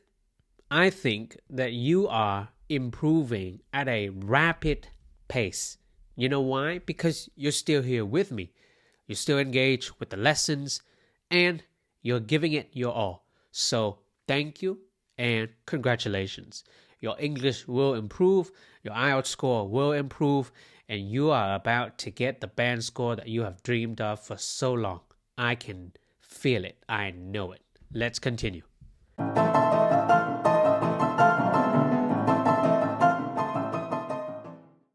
What is the journey made by an aircraft and typically with a specific route and destination?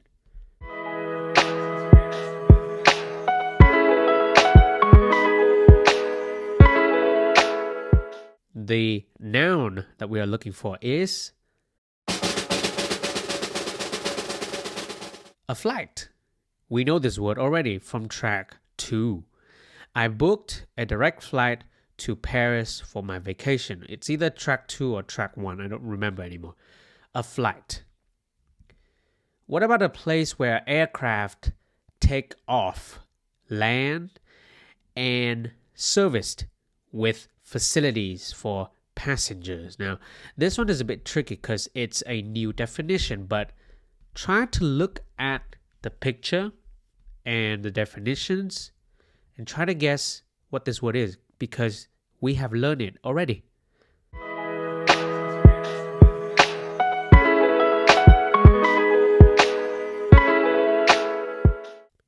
The word that we are looking for is an airport. We arrived at the airport early to check in for our flight. An airport.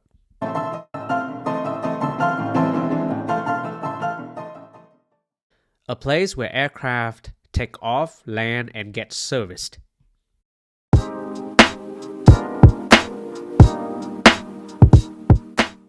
The word is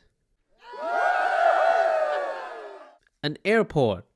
We arrived at the airport early to check in for our flight. What about a journey made by an aircraft, typically with a specific route and destination?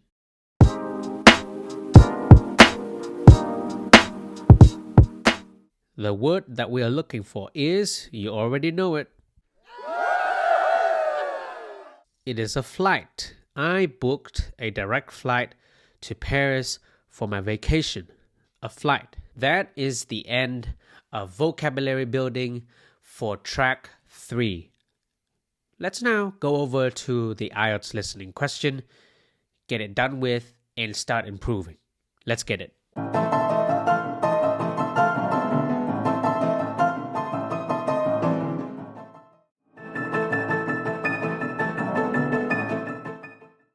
Now, look at question 7 to 11. Look at the first instruction. What does it say? Complete the note below. Now that we have seen questions 7 to 11 and the first instructions, we now know that this is a note completion question type. And looking at the second instruction, we know that we can only write one word and or a number for each answer. Again, I cannot stress the importance of the second instruction enough. You have no idea how frustrating it is for me to grade IELTS listening tests that ignore this rule completely when they are doing these type of questions. If the instruction is telling you to only write down one word and or a number, please only write one word and or a number.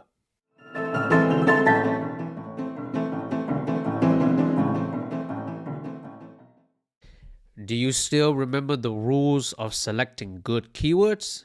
I am not going to teach you over and over again the rules. I will go through them later, but I will let you work on it by yourself right now. Let's begin. Try to read question 7 to 11. Actually, it's question 7 to 12 now that I'm looking at it again. Go through question 7 to 12. Read them and tell me the keywords that you have selected for question 7, 8, 9, 10, 11, and 12.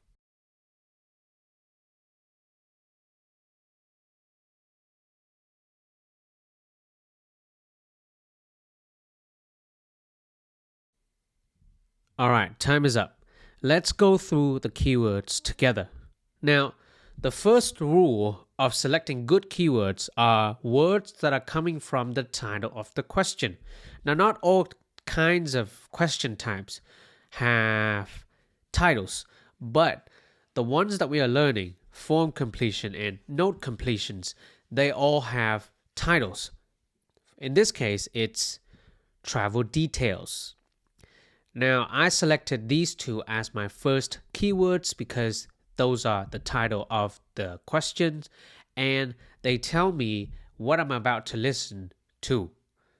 I'm going to listen to a conversation about travel details, and that is very important for me. For question 7, I selected oldest passenger, standing, seat, and for question 8, I selected by. Again, the other rules for selecting good keywords are selecting nouns, verbs, prepositions, and numbers. For question number 9, I chose the economy class and passengers. There are no verbs or prepositions or numbers here, so my best options are just nouns. For question 10, I chose restaurant and people. Similarly to question 9, there are no better choices than just nouns. 11, train departs at. This time is a lot better. I have noun, I have verb, and I have a preposition. For question 12, I chose the plane takes off and then at. There's a noun, the plane, there's a verb, takes off, and then there's at. Beautiful.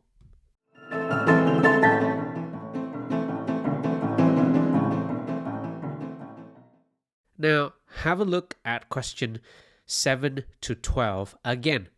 Go ahead and guess what kind of words are you going to listen for?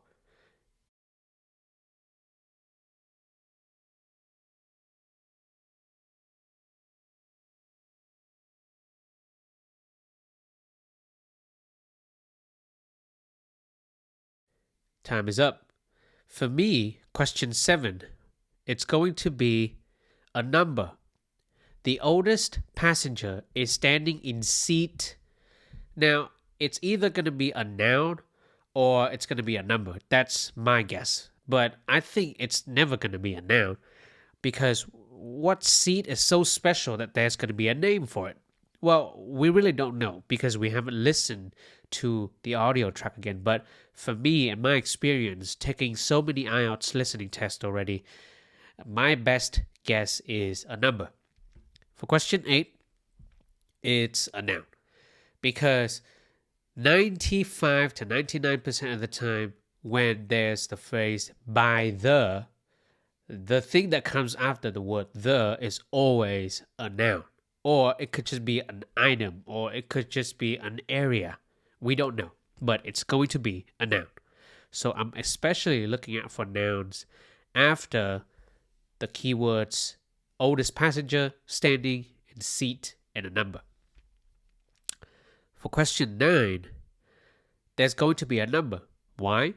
The economy class has something, and then passengers. Now, it could be an adjective, but that is because you are not familiar with the IELTS listening test. That's why you might have guessed an adjective. There are rarely any occasions or instances that you would actually have to choose an adjective as an answer. Usually this is not how IELTS listening test works. I'm not sure if this is 100% not the case, but all these years, 10 years of me just sitting down, teaching about IELTS and taking the IELTS listening test, I have never had to write any adjectives for note completion or form completion question types ever. So for me, it's going to be a number. For question 10, it's also going to be a number. Similarly to question 9, it could be an adjective. For example, the restaurant has crazy people, but I'm not sure. It's going to be a number or a noun, or it's just going to be a number. For question 11, it's going to be time because there's the preposition at. The train departs at. Whenever there is a verb like departs and there is a preposition like at, it's going to be a time that we have to listen for. Finally, for question 12, it's going to be a time again because it's about a plane taking off at. This one is definitely a time. Over my 10 years of actually teaching and learning the IELTS test, there are instances that my students or people that are learning with me ask questions like, do guesses and keywords actually make you more accurate? Meaning that you can actually get the correct answer without even listening. Or you're so good at taking guesses that you're kind of deducing like a detective, like you're kind of solving problems and investigating to figure out the correct answer without having to listen. I mean, sure, if it's really common sense, but no. Taking guesses and selecting keywords are not for you to not listen. Actually, without listening and good English proficiency, to listen to English and understand them and knowing the context of the conversation, it's really tough to get the correct answer. These are just tips. I don't even call them strategies because they're not really strategies. A strategy would be to learn English. That's a strategy. A strategy for me is something that lasts for a long time and solves your problem completely, right? But this one is just a tip, guys. These are just tips for you to increase your accuracy, not so that you can get the correct answer without even listening. No. Now, the next tip that I have for you is an advanced one, and we have gone through this at length for track 2. That is, the order of the audio will follow the gaps for form and note completion question types. Now, remember, when you're listening to the IELTS Listening track 3, you need to run through the keywords that you and I had selected together. You and I need to also remember our guesses, the ones that we had just done before. And remember, the order of the answers will be the same as the order of the questions. So, let us begin. Hey, did you see that? The oldest passenger is standing in seat 3 by the aisle. Oh, really? That's interesting. I wonder why they chose that seat. How many passengers are there in economy class? There are 20 passengers in economy class. It seems quite crowded. Do you know how many people should be in the restaurant? Yes, there should be 30 people in the restaurant. Let's hope it's not too crowded. What time does his train depart? His train departs at 12:30. He better not be late. When does our flight depart? Our flight departs at 13:45. We should make sure to be at the airport on time. I will play the audio track again. Remember, in the IELTS listening test, you're not going to get a second chance. They will only play the audio once. Then you have to move on to the next section or questions. But here, we get to listen to it a second time. And for this second time, I am going to show you the answers as the answers are coming up in the audio track. Okay, let's go. Hey, did you see that? The oldest passenger is standing in seat 3 by the aisle. Oh, really? That's interesting.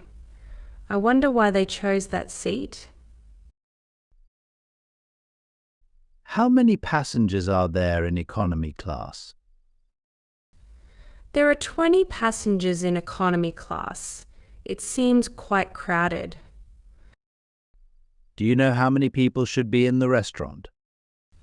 Yes, there should be 30 people in the restaurant. Let's hope it's not too crowded. What time does his train depart? His train departs at 12:30. He better not be late. When does our flight depart? Our flight departs at 13:45. We should make sure to be at the airport on time. Do you see how having keywords and guesses help you focus and run through the keywords can actually help you follow the audio track much better? That is key, okay? That is very important. Knowing that having keywords, selecting them, and then running through the keywords while listening, and then taking some guesses, right? And then remembering these guesses. So important. Let's go over the audio script together and look at the answers in detail. So, person A and B are having conversations together. Person A said, "Hey, did you see that? The oldest passenger is standing in seat 3 by the aisle." Luckily for us, all of the words that person A just said were selected as keywords. For example, oldest passenger, standing, seat, by the. All of these were our keywords. So knowing that the answers comes in order were also very helpful. So question 7 is 3. Question 8 is the aisle. Then person B said, "Oh really? That's interesting. I wonder why they chose that seat." Then person A moved on to another conversation really. He said, "How many passengers are there in the economy class?" Person B then said, "There are 20 passengers in economy class." So when person A was asking about the economy class, we should have already ran through the keyword economy class for question 9. And by the time person B answered the question, we should have written down 20 for question 9. Person A then moved on to another conversation asking about the restaurant. Do you know how many people should be in the restaurant? Now, when he asked about, or whoever that was asked about how many people should be in the restaurant, the word restaurant should have been ran through by us as we were listening. And then when person B said there should be 30 people in the restaurant, 30, we should have written that down as well. Now, for question 11, person A said, "What time does his train depart?" Person B then said, "His train departs at 12:30.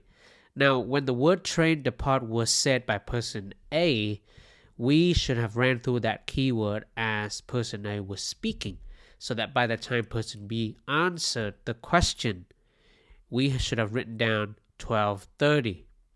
Okay? Easy enough?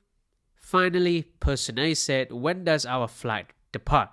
Person B then said, "Our flight departs at 13:45.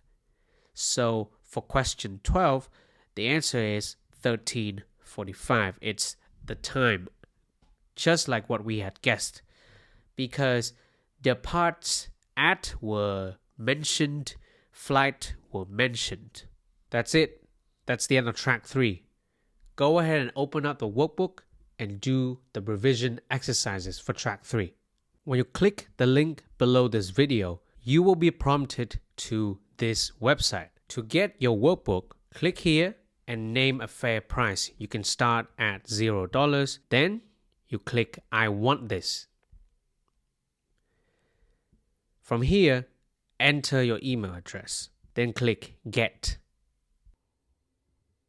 Once that is done, you will be prompted to where you can access the workbook. Click Show me my workbook. Once you're here, go down to track 3. You will be able to access the digital flashcards. Then you'll find all of the practice questions for language building, going from question 1 all the way down to question 9. And remember, in the last section of the workbook, for track 3, you will find the IELTS practice questions, so questions 7 to 12. You had learned 3 listening tracks. You went through a lot of vocabularies and you did a lot of IELTS listening questions. So now is the time to step back a little bit and try to review everything together by going through revision 1 of the workbook in this course. Scroll down to revision 1, track 1 to 3. Here you will find the revision test for track 1 to 3, testing you on all of the vocabularies that you and I had learned together from track 1 to 3. You will find question 1 all the way until question 35. Go ahead and open up revision 1, download the workbook, and good luck taking the revision test number 1.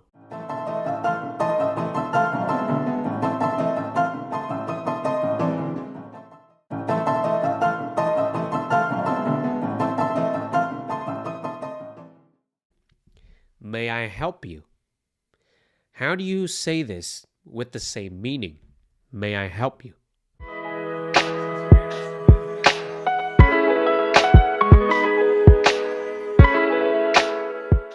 If you're already familiar with the word or the phrase, may I help you, the one that we are learning is, can I assist you? The helpful salesperson asks the customer, can I assist you? What about a reservation or arrangement made for 2 people? How would you describe this?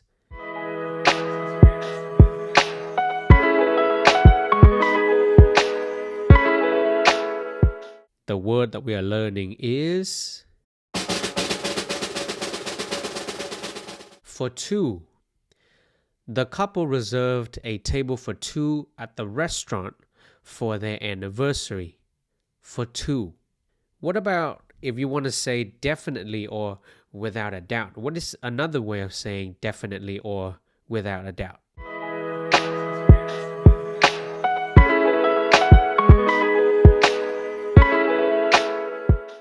Right? You would say certainly.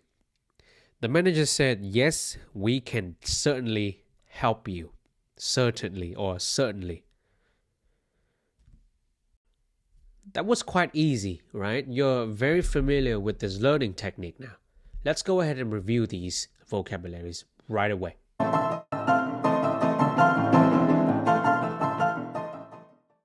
What is another way of saying, may I help you?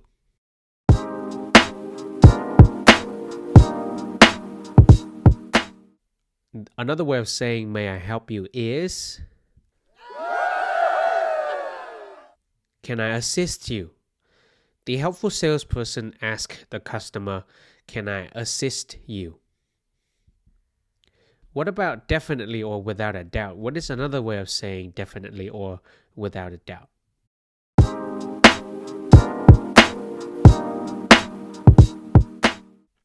You can say certainly or certainly. The manager said, yes, we can certainly help you. Certainly or certainly. How would you describe a reservation or arrangement made for 2 people?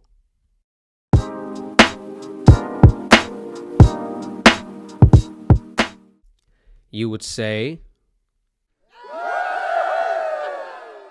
for two. The couple reserved a table for two at the restaurant for their anniversary. For two. How did you do? I think you got 100% correct.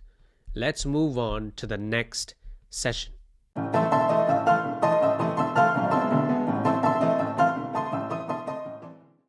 How would you describe something that is set aside or booked for a specific purpose?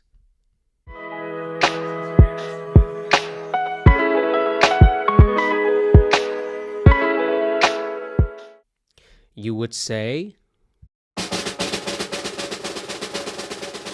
reserve or reserved. Both are verbs, but one is a present tense and the other is the past tense. The table was reserved for a private party. To reserve. How would you describe something?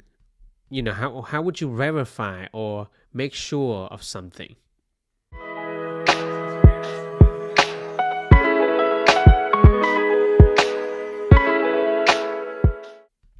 To verify or to make sure of something, you can say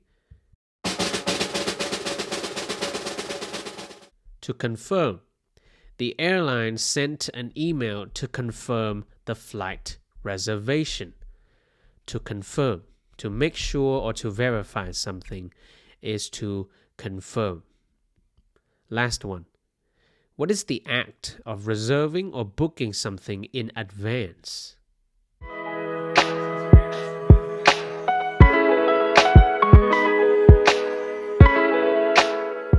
This is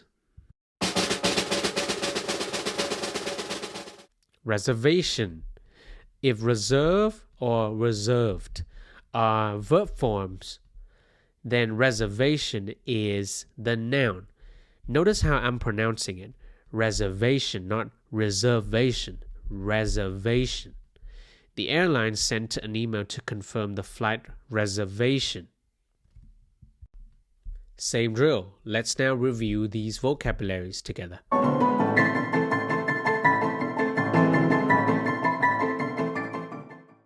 To verify or make sure of something is to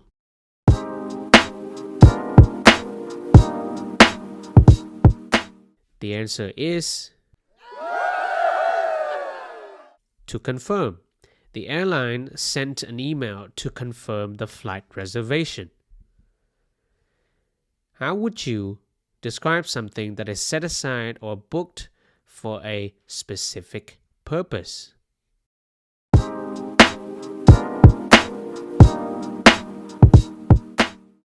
If something is set aside or booked for a specific purpose, it is reserved or to reserve. The table was reserved for a private party. Reserved. What about the act of reserving or booking something in advance? The act, not the verb, the noun.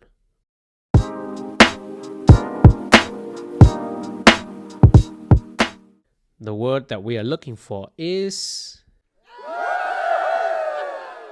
a reservation. The airline sent an email to confirm the flight reservation. This is the noun form of the verb to reserve. What about another way of saying, may I help you?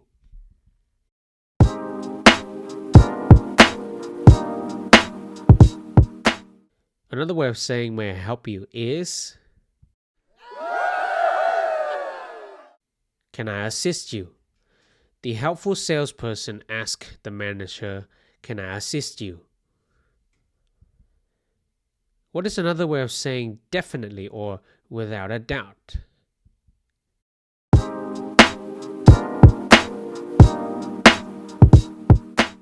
To say definitely or without a doubt, you can say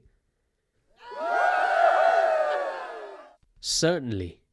The manager said, yes, we can certainly help you. Certainly.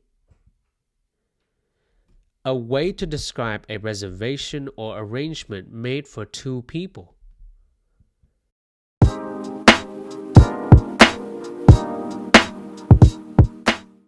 This is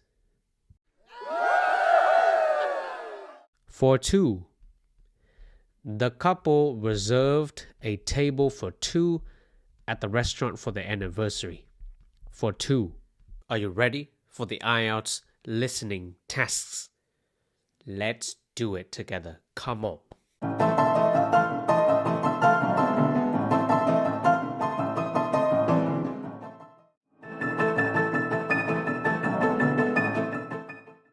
Question 4 to 6. Look at the first instruction. It says, complete the note below. Write no more than 2 words and or numbers for each answer. So this is a note completion question type because the first instruction says this is a note. Then for the answers, we do not write down more than 2 words and or numbers.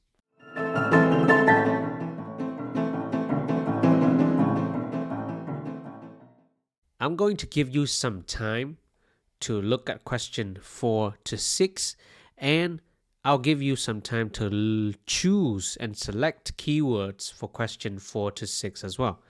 Remember the criteria to selecting good keywords. All right, let's begin.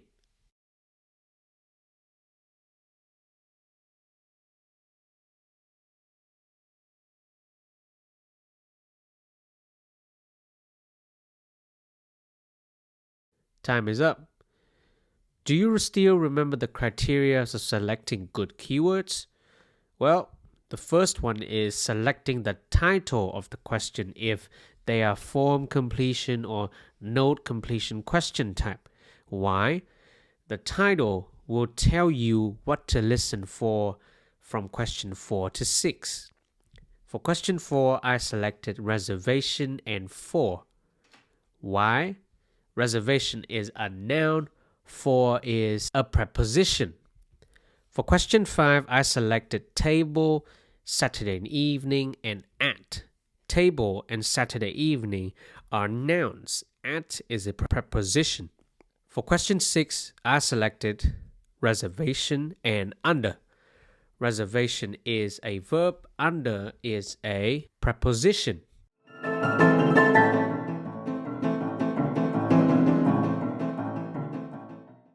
I will now give you some time again to look at question 4 to 6. Try to guess the type of answers that you have to listen for.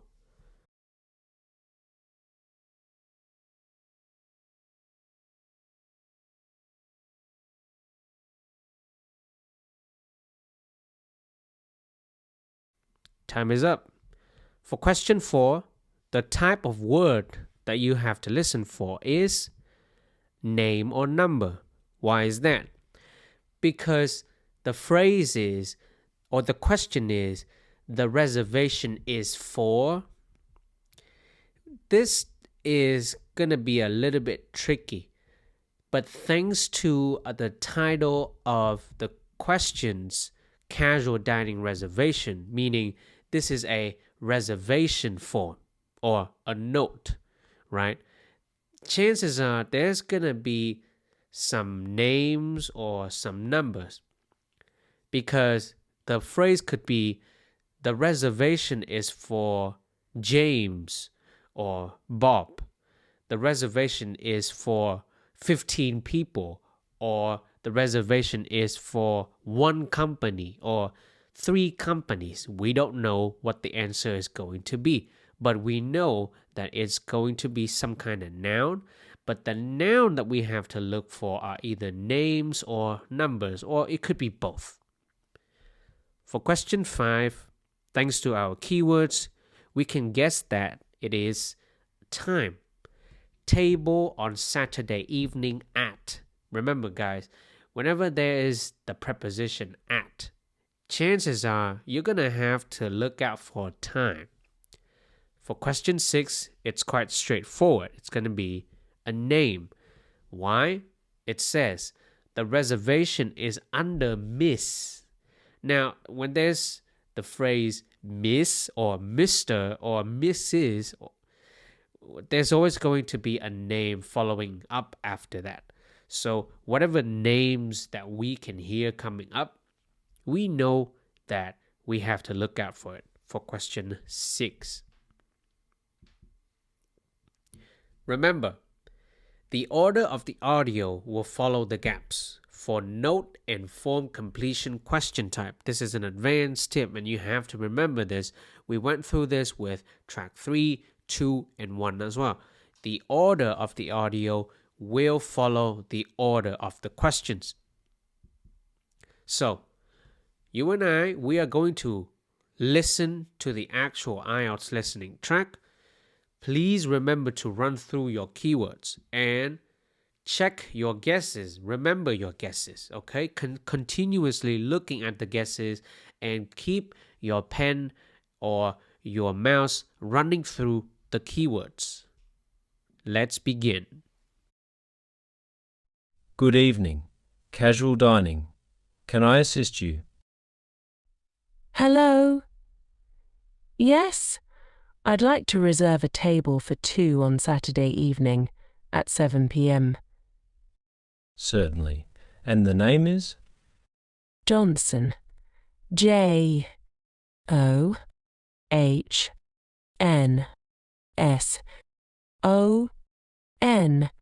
Johnsson.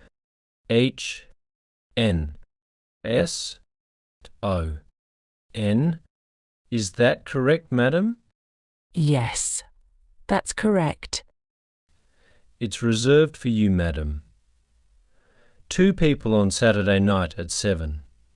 How did it go? I think it went pretty well. Let's go over the answers together. I'm going to play the audio one more time, then I will show you the answers as the audio is being played. Afterwards, we will go through the scripts together. Let's see. Good evening. Casual dining. Can I assist you? Hello? Yes, I'd like to reserve a table for 2 on Saturday evening at 7 p.m. Certainly. And the name is? Johnson. Johnsson. Johnsson.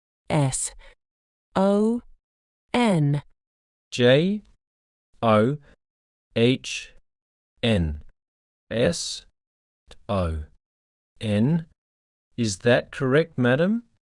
Yes, that's correct. It's reserved for you, madam. 2 people on Saturday night at 7. Have a look at the script here. This is a conversation between the assistant and Miss Johnson. The assistant said, "Good evening. This is casual dining. Can I assist you?"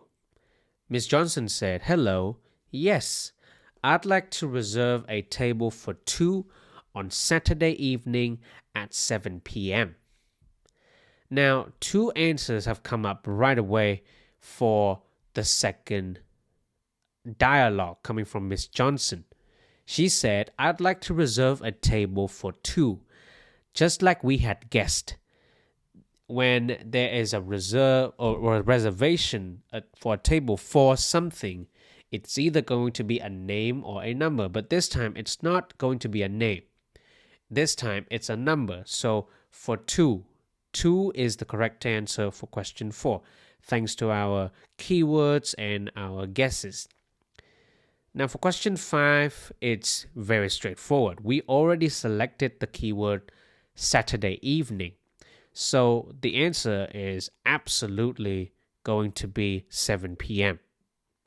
The assistant said certainly means definitely or sure.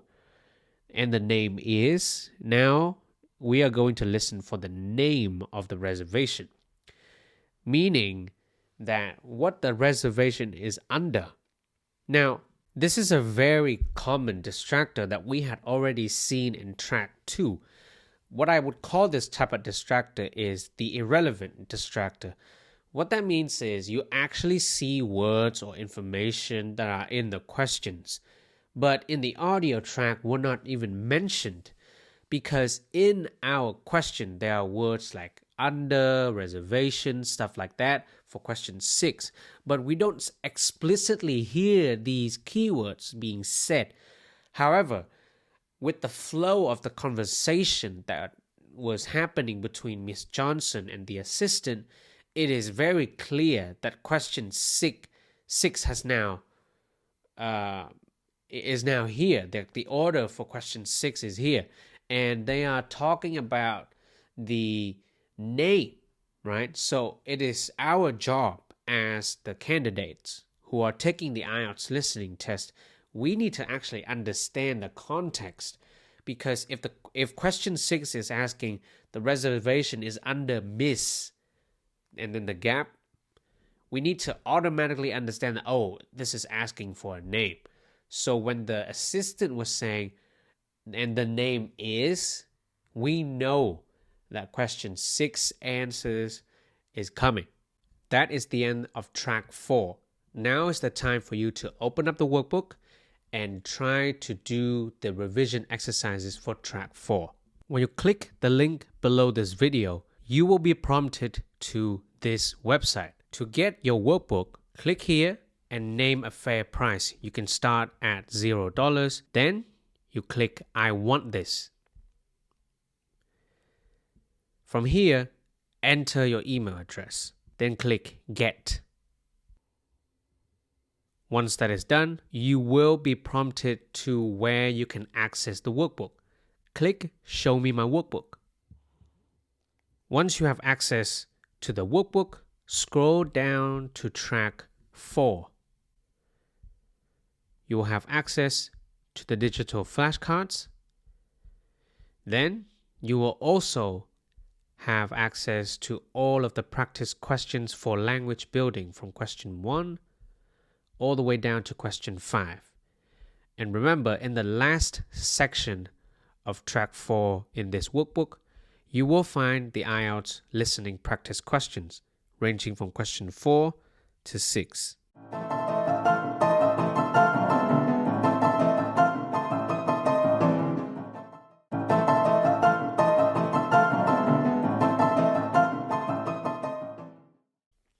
What is a phrase that is used to indicate that you are searching for something?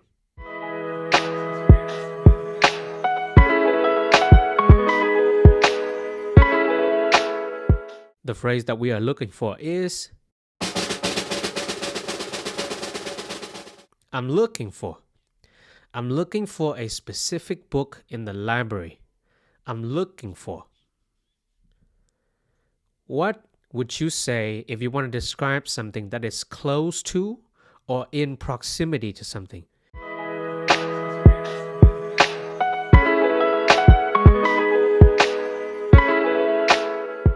The word that we are looking for is near. The restaurant is near the park. Near. It means that it's very close or it's next to something. Near. Finally, how would you say or write the letters of a word in the correct order? Like, what is the verb that we are looking for? To say or write the letters of a word in the correct order.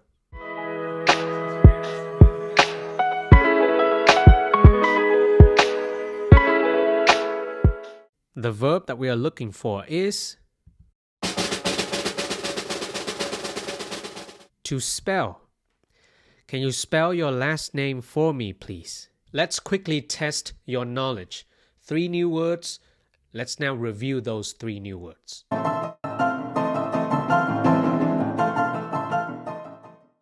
What would you say if something is close to or in proximity to something? Or like next to something?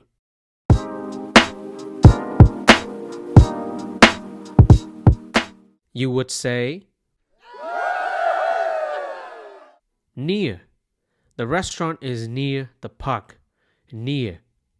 What kind of phrase would you use to indicate that you are searching for something?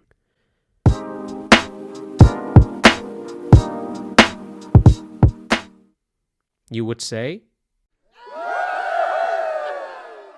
I'm looking for a specific book in the library. I'm looking for. What is the verb that we use to say or to write the letters of a word in the correct order?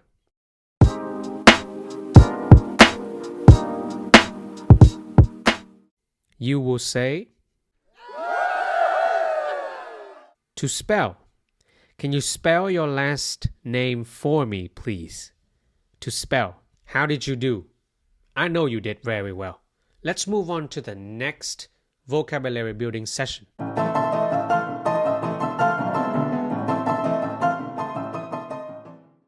The first one is a public road in a town or city.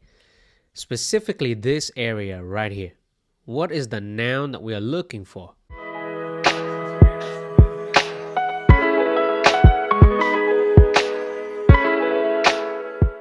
The noun is a street. The store is located on the street. A street.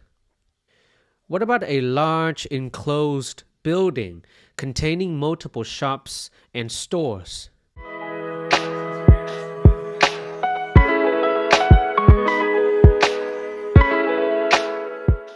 This is a shopping mall. Let's meet at the shopping mall tomorrow. A shopping mall. What about if you want to be precise or accurate?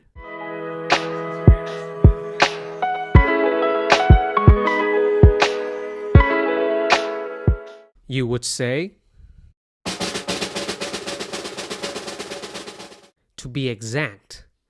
The exact time of the event will be announced soon. Last word. What is the location of a place usually consisting of a street name, house number, and city? For example, like the example here.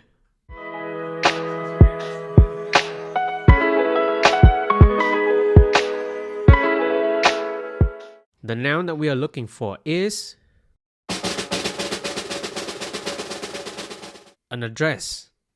An address is necessary when filling out official forms and documents.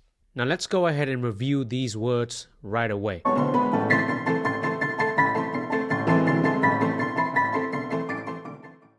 How would you describe something that is precise or accurate?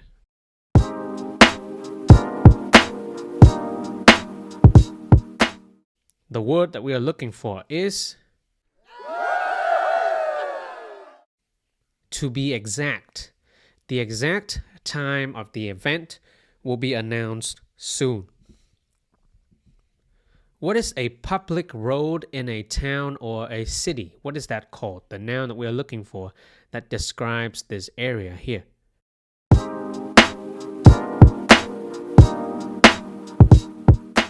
This is called a street. The store is located on the street. What is the location of a place usually consisting of a street name, house number, and city, like this example here?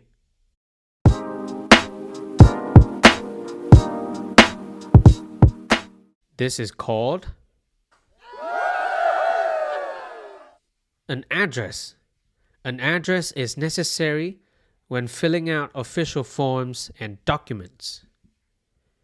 What about a large enclosed building containing multiple shops and stores?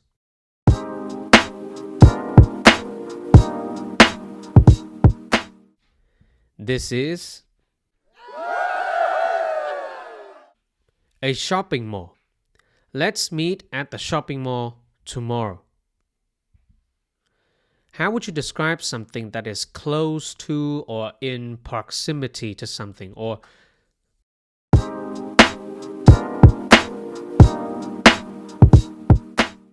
this is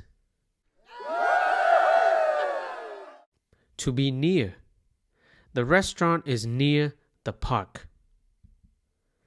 What is the phrase that you would use to indicate that you are searching for something?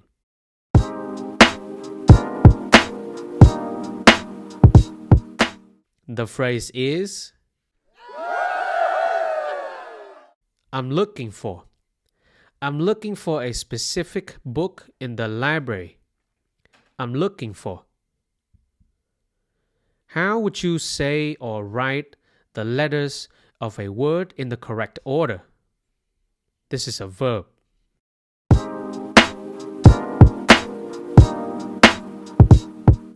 You would say to spell. Can you spell your last name for me, please? That is the end of Track 5 vocabulary building.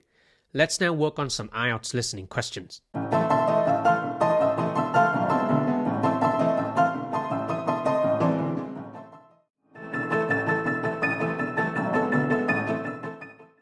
Look at questions 7 to 8. The first instruction says to complete the note below. From there, we know that this question type is note completion question type.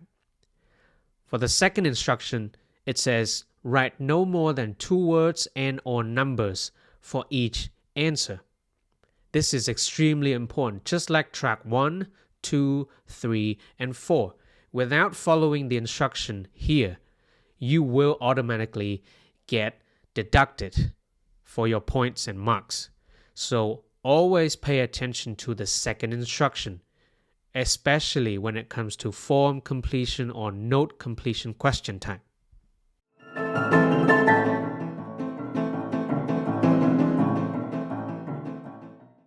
Now look at questions 7 to 8 again. I'm going to give you some time to look at them. Your job is to select the keywords for question 7 and 8. Remember, good keywords are keywords coming from the title of the questions, nouns, verbs, prepositions, and numbers. Let's begin.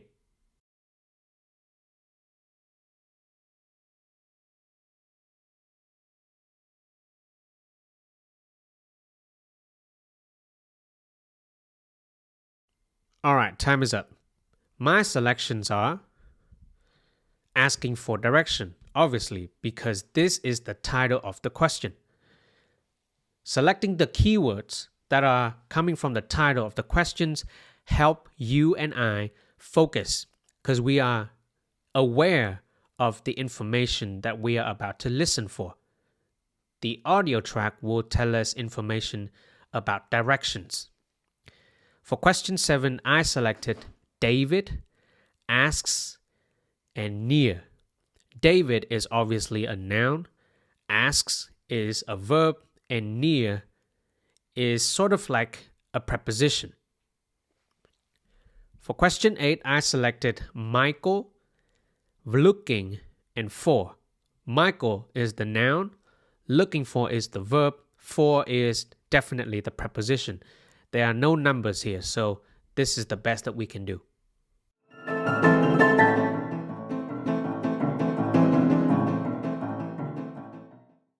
Again, read questions 7 and 8. Look at the keywords that you and I had selected together.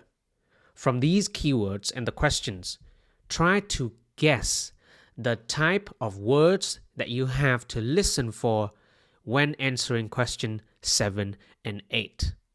I'll give you about 10 seconds starting now.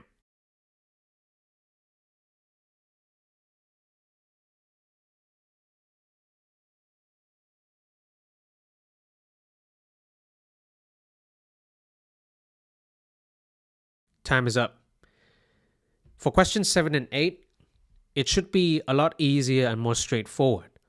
For question 7, the type of word or the type of answer that we have to listen for is a place. Why? David asks if it's near the. We know that the word form coming after the word the is going to be a noun, but what type of noun is it?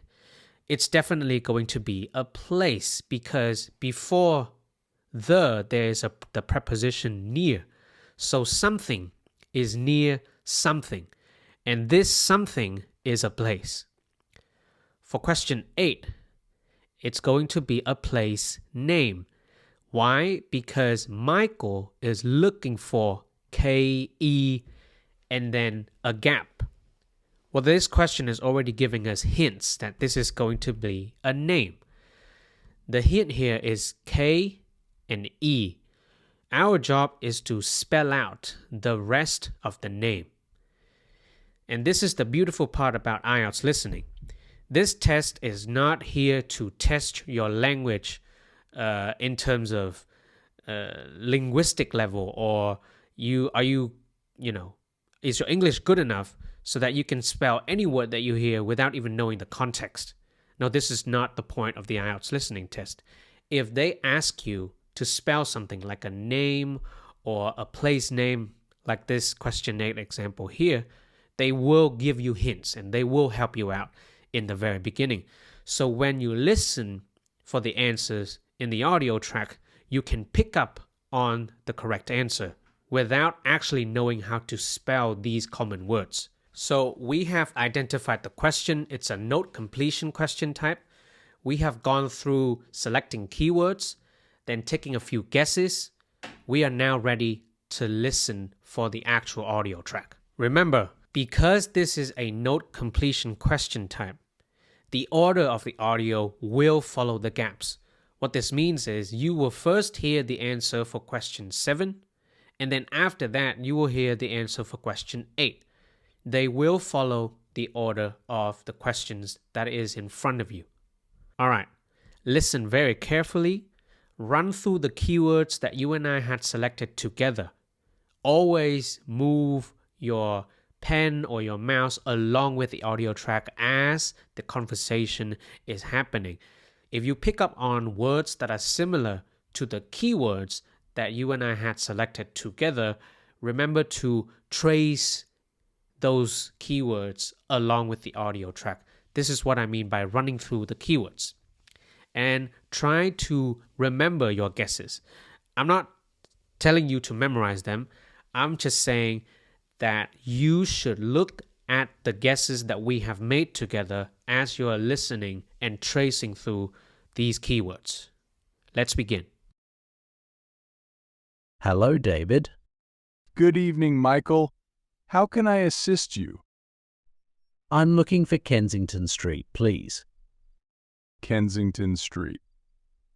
Near the shopping mall? No, Kensington, near the beach. Sorry, I don't have the exact address. No problem. How do you spell it? Kensington.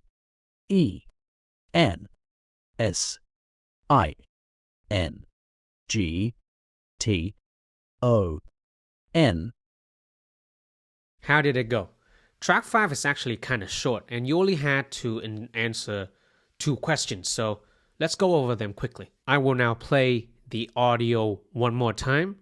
Remember, in the IELTS listening test, you're not going to get a second chance listening to the audio again. But here, as we are practicing, you can listen to it for the second time. But this time, as the audio is being played, I will display or show you the answers to each question as the audio is coming towards the answer for that question. All right? Hello, David. Good evening, Michael. How can I assist you? I'm looking for Kensington Street, please. Kensington Street. Near the shopping mall? No, Kensington, near the beach.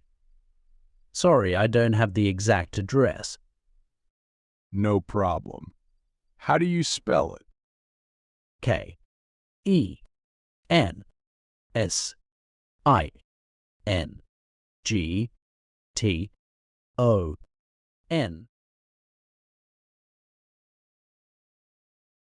Let's go over the script. This is a 2-people conversations between Michael and David. Michael said, "Hi, David." David then said, "Good evening, Michael. How can I assist you?" "I'm looking for Kensington Street, please." And then David said, "Kensington Street near the shopping mall?" Michael said, "No, Kensington Street near the beach. Sorry, I don't have the exact address." David said, no problem. How do you spell it? Michael then said, KENSINGTON. Now, open up the workbook and open track 5 revision exercises. When you click the link below this video, you will be prompted to this website. To get your workbook, click here and name a fair price. You can start at $0. Then you click I want this. From here, enter your email address. Then click Get. Once that is done, you will be prompted to where you can access the workbook. Click Show me my workbook. Scroll down to track 5.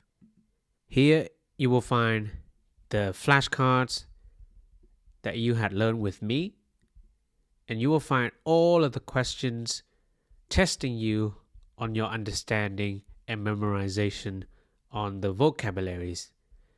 There are 12 questions to work on. Down below in the final section of track 5 exercises in the workbook, you will find the IELTS listening question 7 to 8.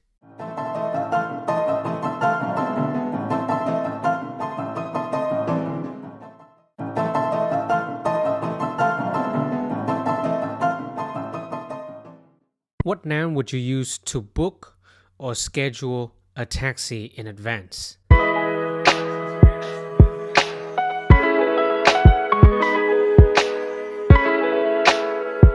The word that we are looking for is to reserve a taxi. I would like to reserve a taxi for tomorrow evening, please. What is a document or form used to provide information for booking a taxi?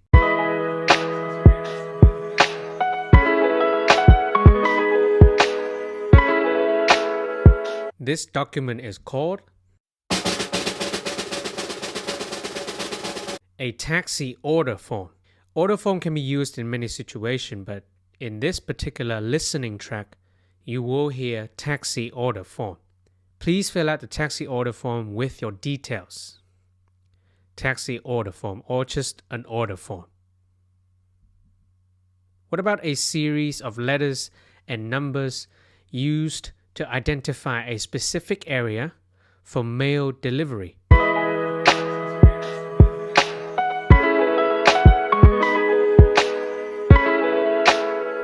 This is called a postcode or a postal code. I'm sure we have learned this word already. Just pretend this is a review. May I have your postcode, please? Let's now do a quick review.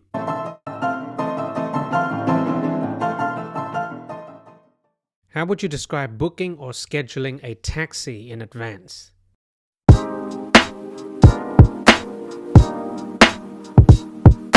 The word that we are looking for is to reserve a taxi. I would like to reserve a taxi for tomorrow evening, please. What is a series of letters and numbers used to identify a specific area for mail delivery?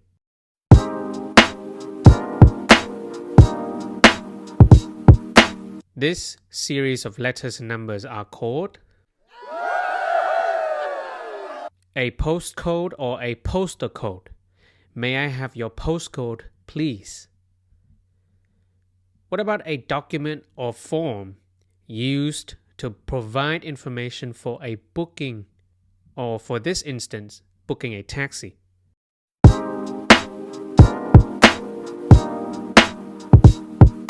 The word that we're looking for is a taxi order form, or just an order form. Please fill out the taxi order form with your details. We had just learned 3 words. Let's now move on to the next few vocabularies.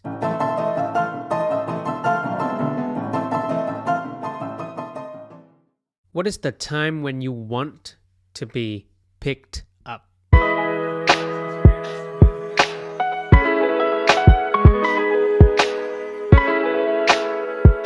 It is. Funnily enough, pickup time. What is the preferred pickup time for your taxi? Pickup time. What about the place where you want to go?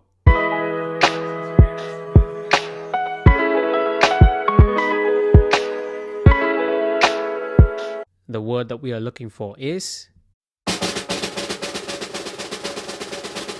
a destination.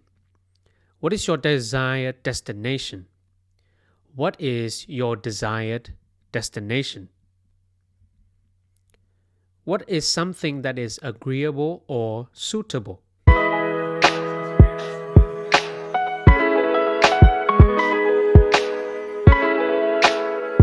If something is agreeable or suitable, it is acceptable. Acceptable. Your proposal is acceptable to us. Acceptable. What is collecting or fetching from a location?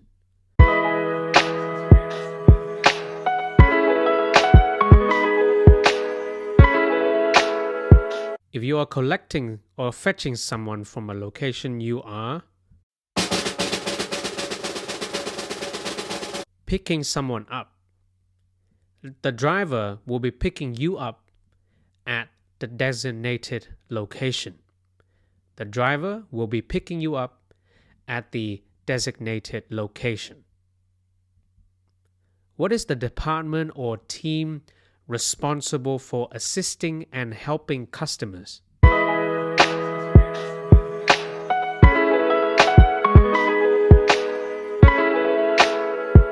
This department is called customer support. For any issues, please reach out to our customer support team. You and I have learned 8 words. It is time for a full review.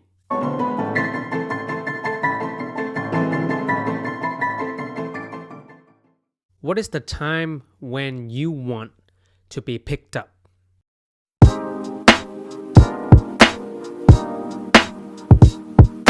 The time when you want to be picked up is called,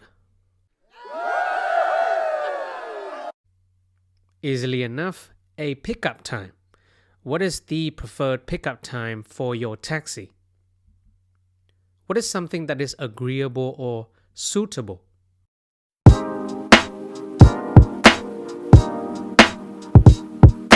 If something is agreeable or suitable, we would say it is acceptable. Your proposal is acceptable to us. What are you doing if you are collecting or fetching someone from a location?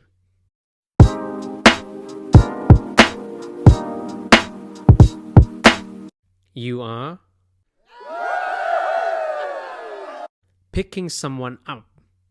The driver will be picking you up at the designated location. What is the department or team responsible for assisting and helping customers?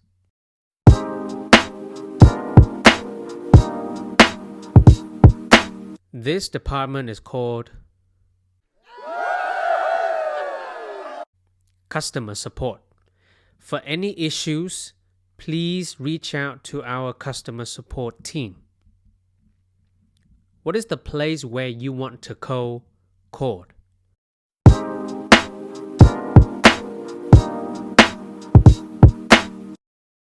This place is called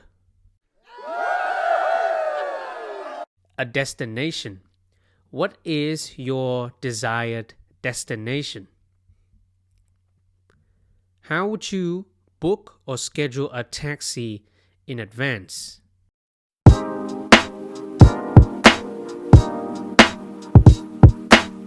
You would reserve a taxi. I would like to reserve a taxi for tomorrow evening, please. What is a series of letters and numbers used to identify a specific area for mail delivery.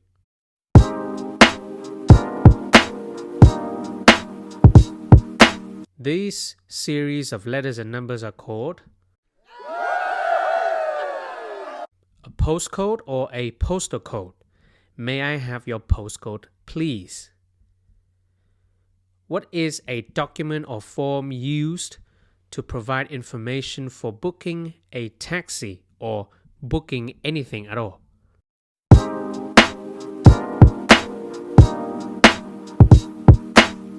This document is called an order form, or in this case, a taxi order form. Please fill out the taxi order form with your details. We had learned all of the vocabularies necessary to tackle IELTS Listening Track 6. Let's do it together. Look at question 1 to 5 for track 6. Obviously, we are working on form completion. Why do we know that?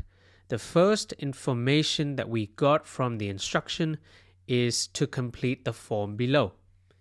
Then in the second instruction, we were told to write only 2 words and or numbers.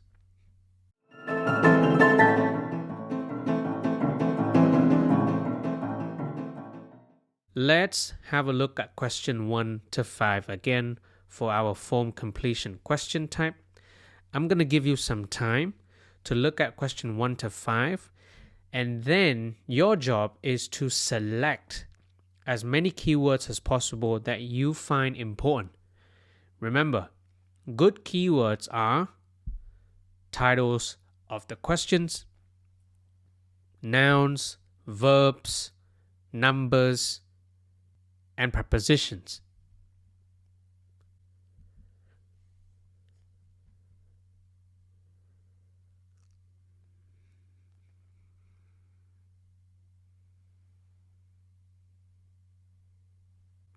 Time is up. The first keywords or the first few keywords that I selected are taxi order form and pickup time for question 1. Why? Taxi order form is the title of the question.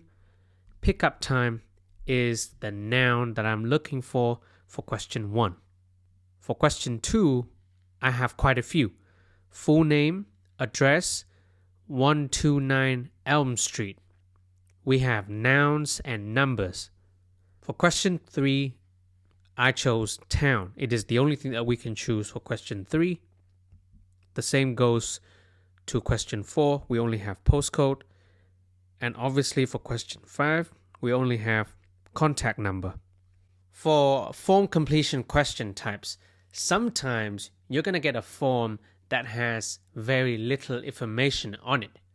And because of that, you don't really have that much or that many keywords to choose from.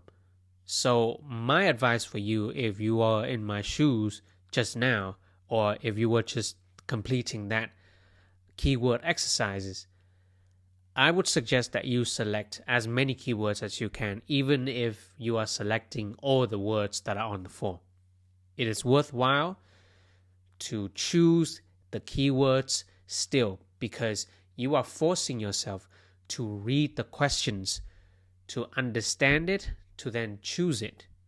Don't skip if you see the form doesn't really have that much information. You still have to select keywords.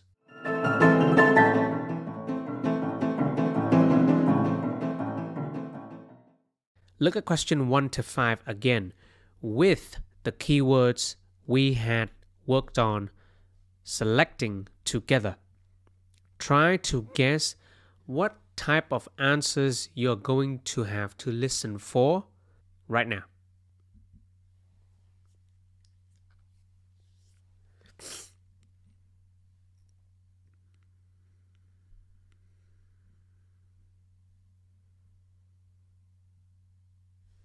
All right, time is up. For me, the first question, I'm going to have to be wary of any time mentioned in the beginning.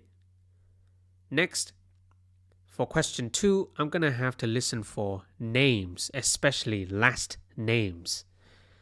For question 3, I'm going to have to listen for names, but this time it has to be related to a town, a city, or anything that has to do with geography. I'm not going to listen for names that are for people. For question 4, I'm looking for numbers and or letters because postcodes, depending on where this conversation is happening, the people in different countries have their own way of naming postcodes. So I'm looking for numbers and or letters either way. Finally, for question 5, it is quite straightforward. I'm looking for numbers because we are listening for contact numbers. Do you still remember why we have to take these guesses? Well, in short, we have to stay focused. And without actually spending some time thinking about the answers we have to listen for, chances are you're going to be very distracted and you're not going to be able to catch on to the answers. Do this very well, selecting keywords and taking guesses. Before we listen to the actual audio for track 6, remember the order of the audio will follow the gaps for form and note completion question type. Now, we are working on a form completion question type. So, the answers for question 1 will come up first, then 2, then 3, then 4, and then the final answer will come last. Remember to run through your keywords and remember your guesses by always looking back to the type of answers you have to listen for question 1 to 5. Good morning. Taxi services. How can I assist you? Good morning. I'd like to reserve a taxi to the train station, please. Certainly. And which train station is that? London Waterloo. Understood. And when do you require the taxi? My train departs from platform 3 at 8:45. On Friday, 15th October. Next month. Friday 15th at 8:45 a.m. So you'll need the taxi at 7. Okay, may I have your name, please? John Smith. SMITH. And your address? 129 Elm Street, Oxford. That's OXF ORD. Thank you. And the postal code is? OX1 2AB. OX1 2AB. And may I have a contact number for you? Yes, certainly. My mobile is 077 65 129 1458. Thank you. 077 65 129 1458. Now, we'll be picking you up from London Waterloo at 7. Is that acceptable? Yes, that's perfect.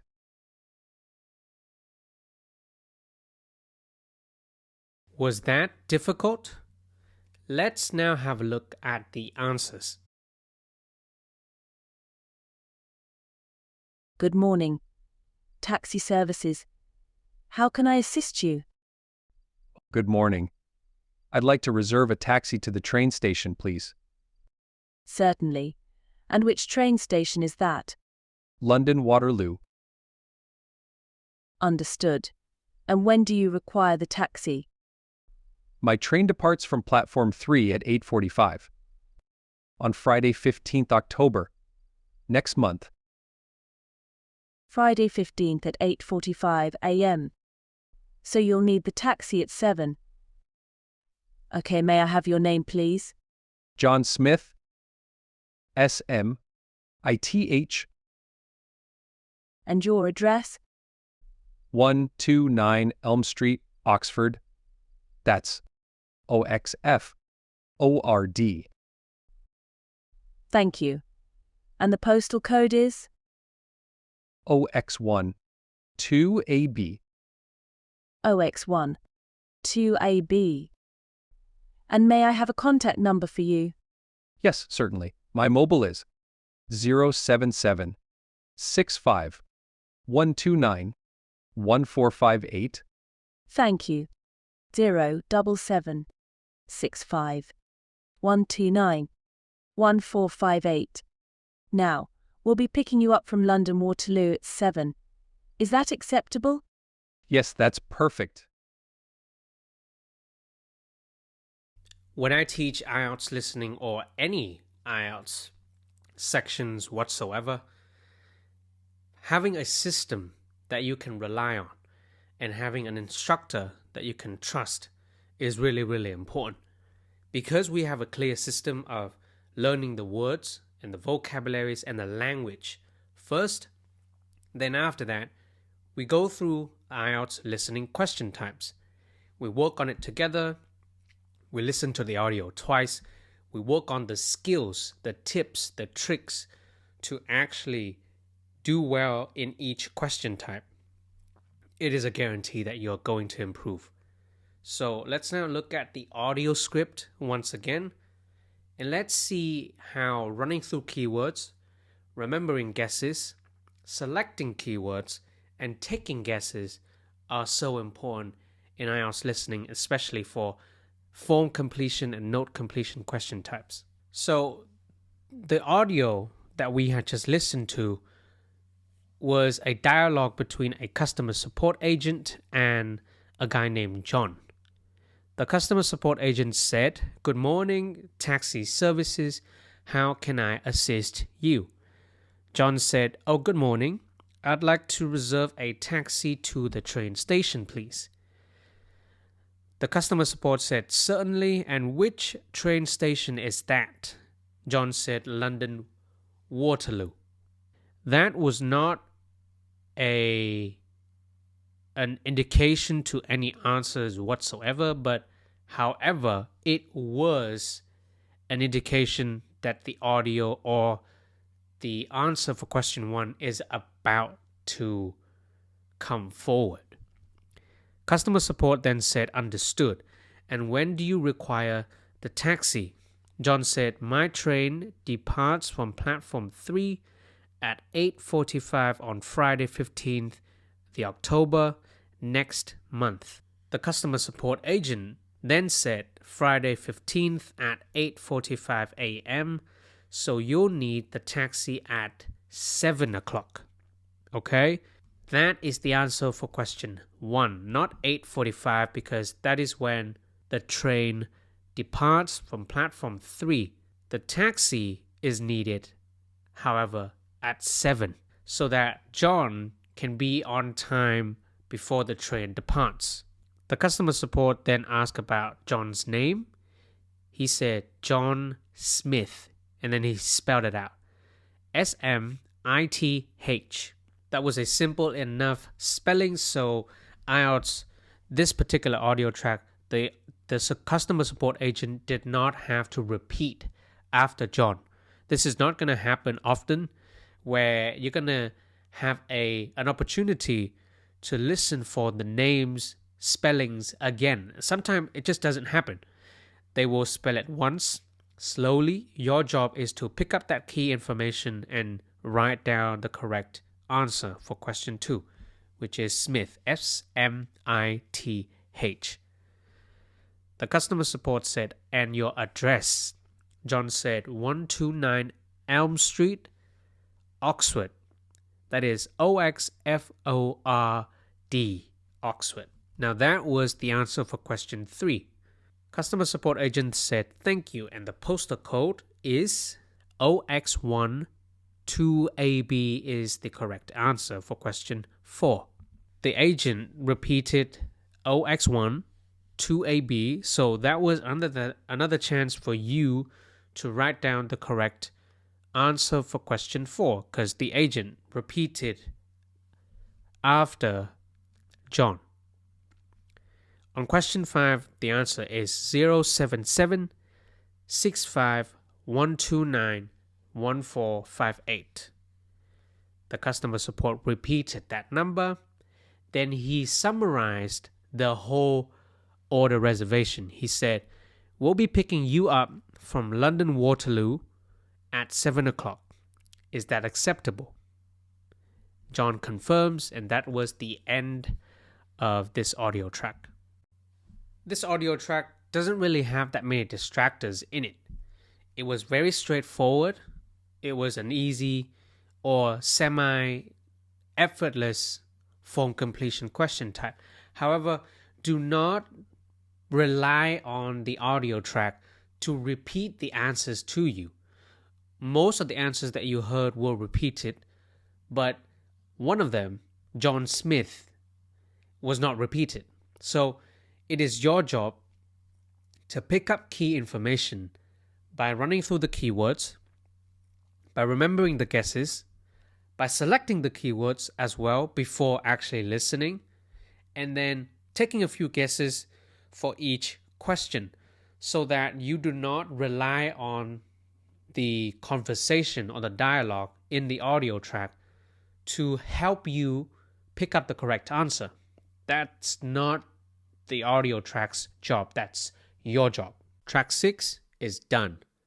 Now is a great time for you to open up Track 6 revision exercises in the workbook of this course. When you click the link below this video, you will be prompted to this website. To get your workbook, click here and name a fair price. You can start at $0. Then you click I want this. From here, enter your email address. Then click Get. Once that is done, you will be prompted to where you can access the workbook.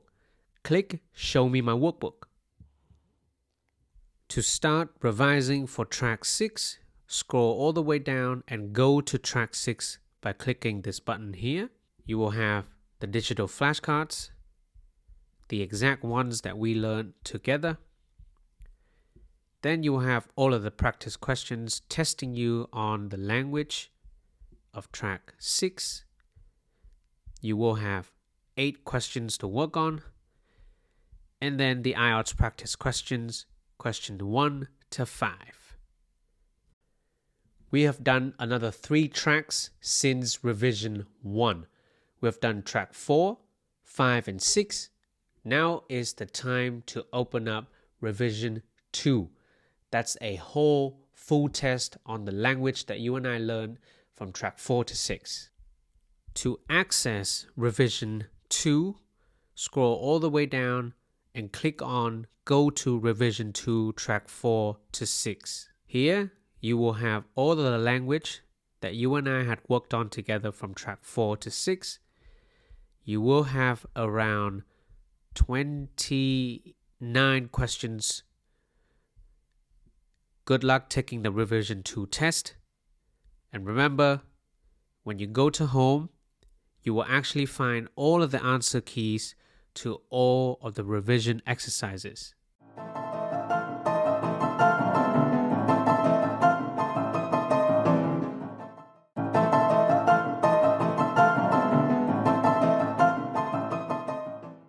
What is a document or sheet used to provide information or make a request for a particular service or product?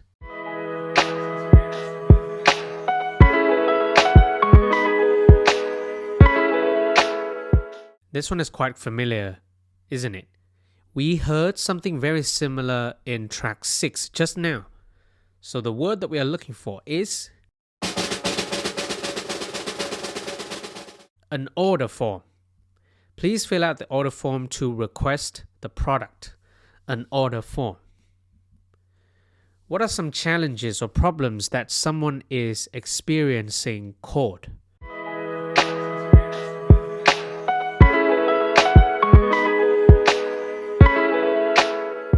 Challenges and problems that someone is experiencing is also called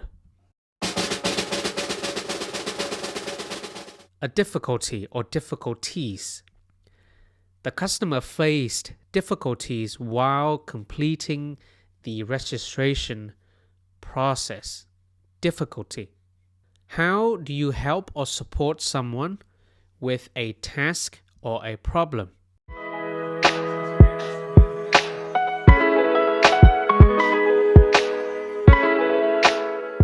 You would assist them. The support team is available to assist you with any questions or concerns. That was the first 3 words that you are about to listen for in the IELTS Listening Track 7. Are you ready to review them? Let's do it.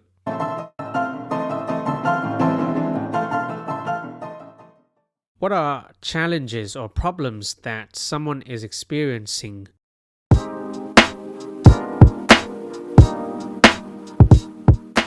Challenges or problems that someone is experiencing are also called difficulties for plural or difficulty. The customer faced difficulties while completing the registration process. What is a document or sheet used to provide information or make a request for a particular service or product?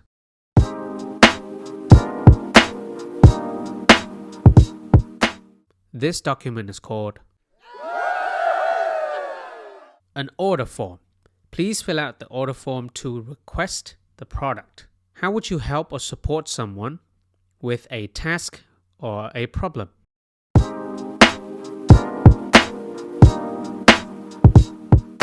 You can assist them. The support team is always available to assist you with any questions or concerns. Are you ready for the next 3 words? Let's do it together.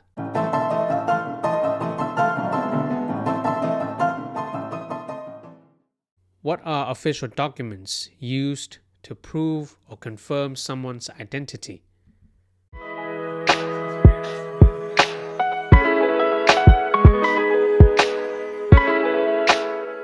These kind of documents are called identification. Make sure to bring proper identification when checking in. What is the phrase that you would use to describe the specific day, month, and year when a person was born?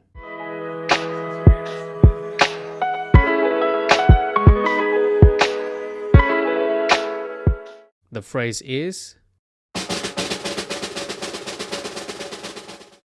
a date of birth. The date of birth is required to verify your age. Date of birth. What is help or support provided to someone? This is a noun.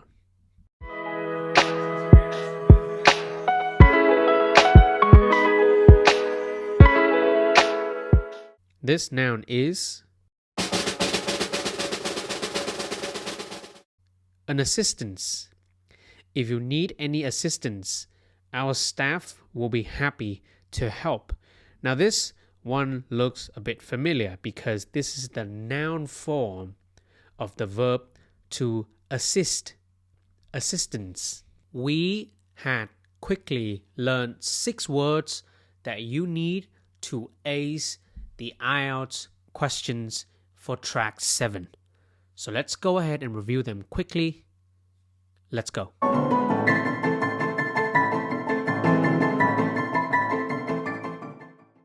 What is the specific day, month, and year when a person was born? Remember, this is a phrase.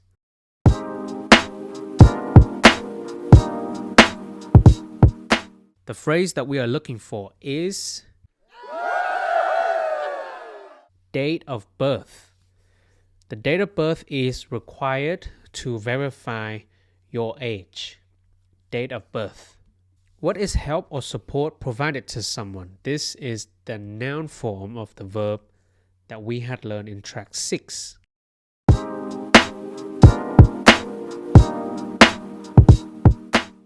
To provide assistance. If you need any assistance, our staff will be happy to help. What are official documents used to prove or confirm someone's identity, like a passport?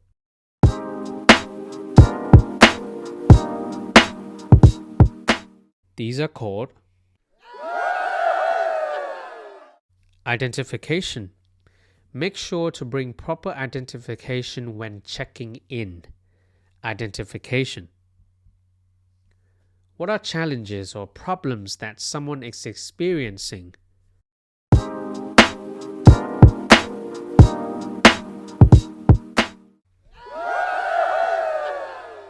If it is a single problem, it is a difficulty. If there are many problems, this is a difficult. If this is a single problem, then it's a difficulty. If it's plural, then it's difficulties.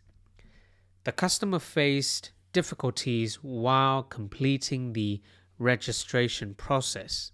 What is a document used to provide information or make a request for a particular service or product?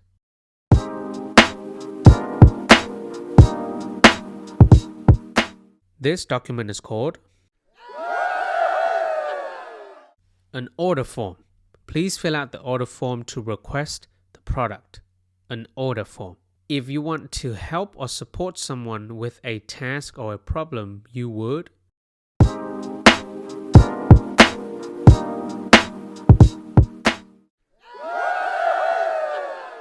assist them. The support team is available to assist you with any questions or concerns. That was the end of language building for track 7. Let's now work on some IELTS practice questions.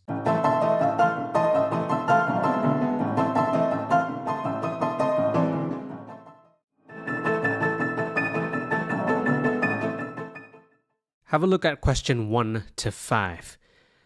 When you look at the first instruction, you can see that this is a form completion question type. How do we know? Complete the form below. And because we are on to track 7 already, we know that we have to look for the second instruction as well. Writing no more than 3 words and or number is going to be very important. So remember, for question 1 to 5, do not write more than 3 words and or numbers.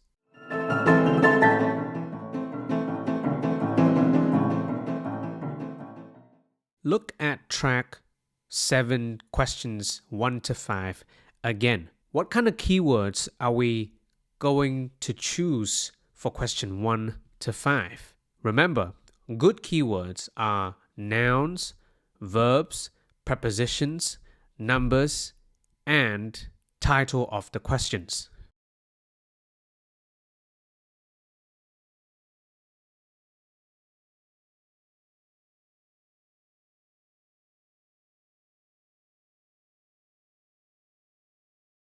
Fantastic.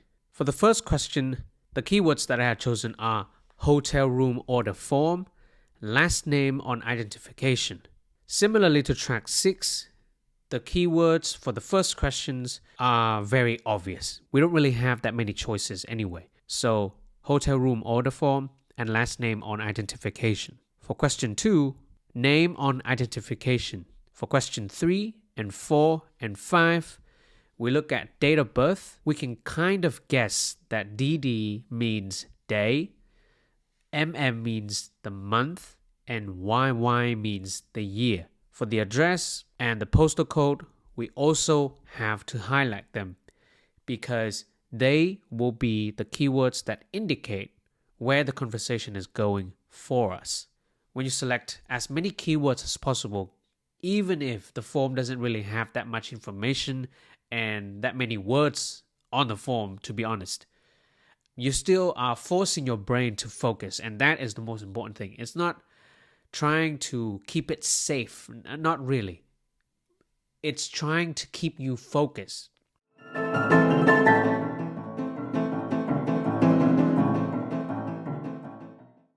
Look at question 1 to 5 again. This time, we're going to take a few guesses. So, notice the keywords that you and I had selected together. try to guess the type of words that you have to listen for, and also try to guess what is the context of this form. What do we have to listen for mostly from question 1 to 5?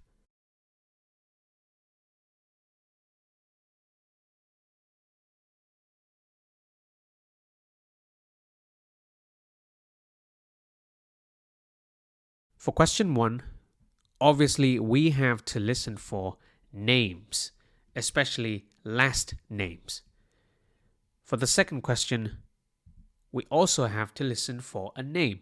But this time, because in the first question, we are being asked to listen for last names, this time, for question 2, we should listen for first name of the person being questioned. For question 3, we're looking for a day. For question 4, we're looking for a month. And for the final question, we're looking for a year. Now, 3, 4, and 5 needs to go together because this is a date of birth. This is somebody's birthday. So we cannot listen for days and months and years from different parts of the conversation and then trying to piece it together. We're not doing that. We're listening for the date of birth of someone. Remember, the order of the audio will follow the gaps for form completion question type. Question 1 will come up first, then 2, then 3, then the fourth question, and then the final question, question 5, will come last. Always run through your keywords and always look and remember the guesses that you and I had selected together. I'm going to play the audio track now. Look carefully at the keywords and the guesses that you and I had worked on together. Let's do it. Have you completed your order form? I'm sorry, but I'm having some difficulties. Can I assist you in any way? Oh, yes, please. Well, the first question is quite simple. What is your last name? My last name is Anderson. A-N-D-E-R-S-O-N.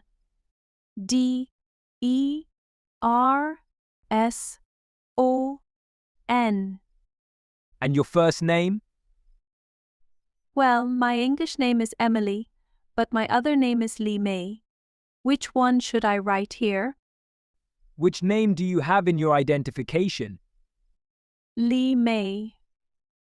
L-I and M-E-I. So you should write that one. And your date of birth? Should I write the day first or the month?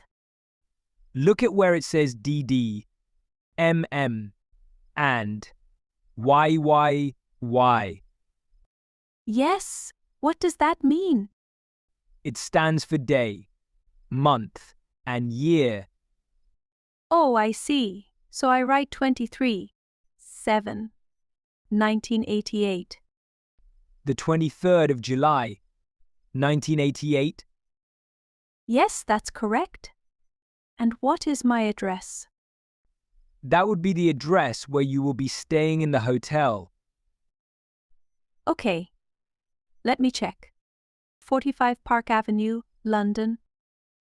L-O-N-D-O-N. And the postal code. SW1A1AA. Is there anything else you need assistance with? No, thank you. I understand the other questions. Thank you very much for your help. How did you do? It's not really that hard, isn't it? Because you and I had worked on the vocabularies together, the language together. We have also prepared very thoroughly when it comes to keywords and guesses. I think you did pretty well. Let's have a look at the answers. I'm going to play the audio track for the second time in 3, 2, 1. Have you completed your order form? I'm sorry, but I'm having some difficulties. Can I assist you in any way? Oh, yes, please. Well, the first question is quite simple. What is your last name? My last name is Anderson. A N D E R S O N. And your first name? Well, my English name is Emily, but my other name is Lee May. Which one should I write here? Which name do you have in your identification? Lee May. L I and M E I. So you should write that one. And your date of birth? Should I write the day first or the month? Look at where it says DD, MM, and YYY. Yes. What does that mean? It stands for day, month, and year. Oh, I see. So I write 23/7, 1988.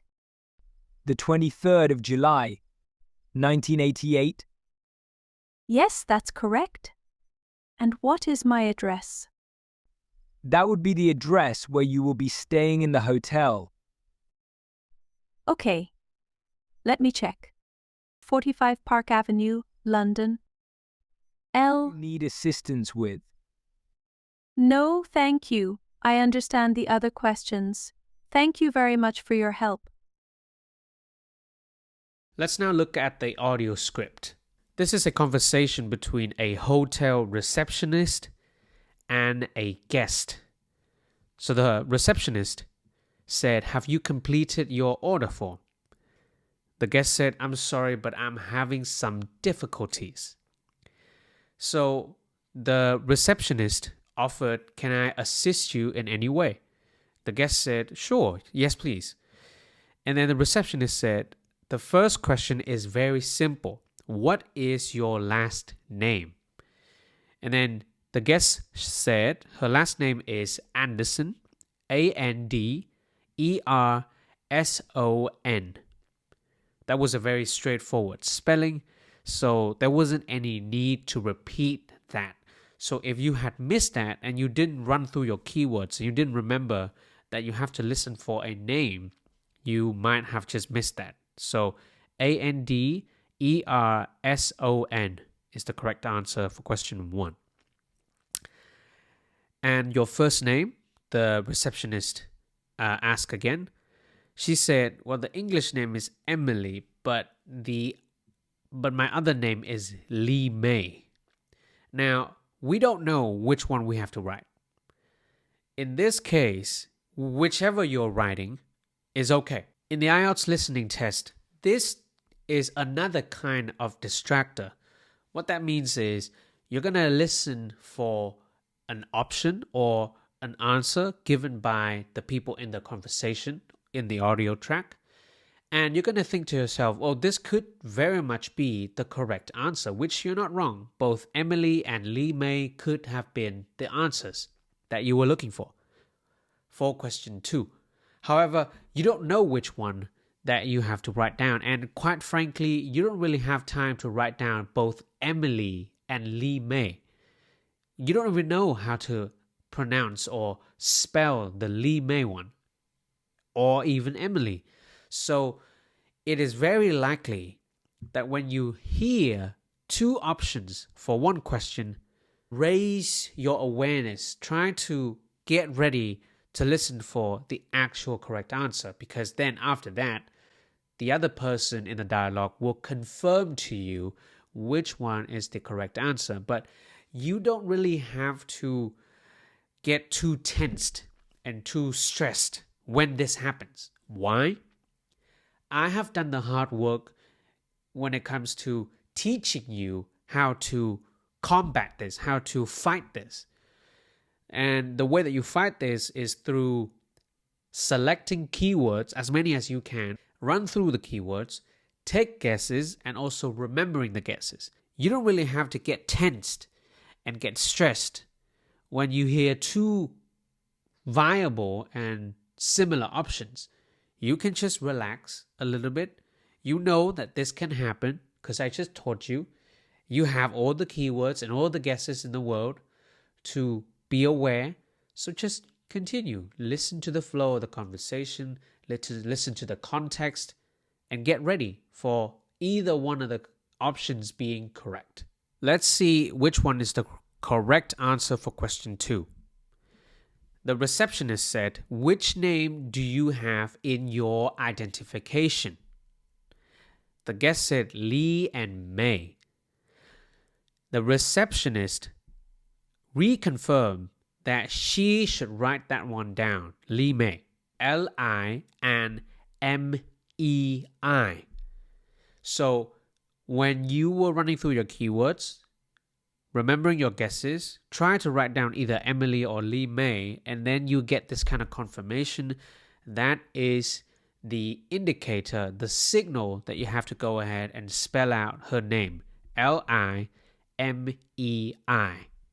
Lee May. The receptionist then asked about her birthday and your date of birth. The guest said, "Should I write the day first or the month?"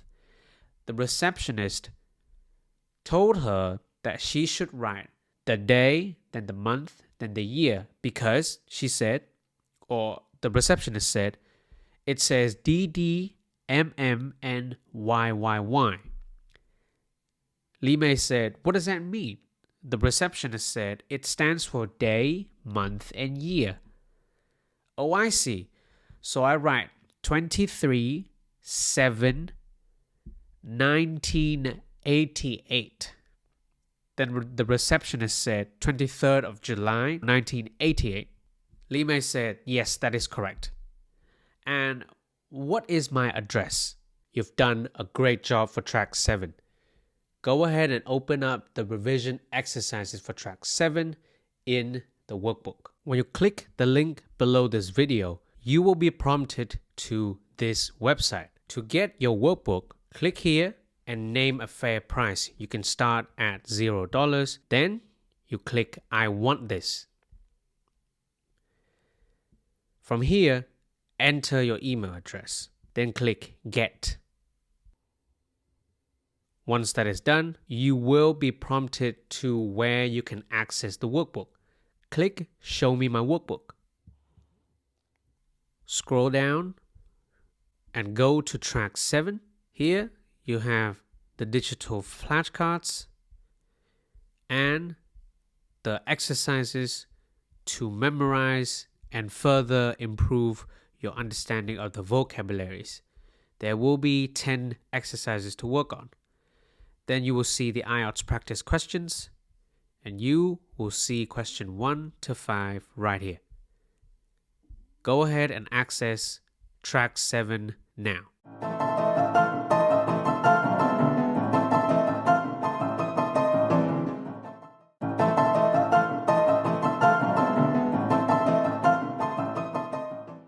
What is a hotel room with a bed large enough for 2 people?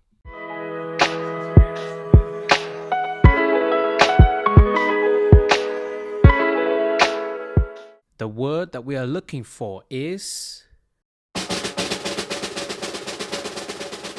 a double room. The couple requested a double room with a view of the ocean. A double room.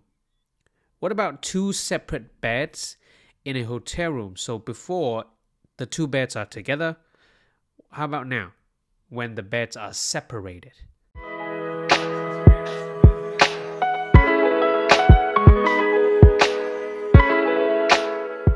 The word that we are looking for is twin beds. The guests preferred a room with twin beds as they were friends traveling together.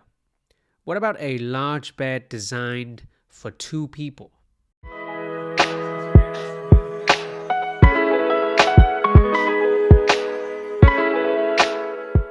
The word that we are looking for is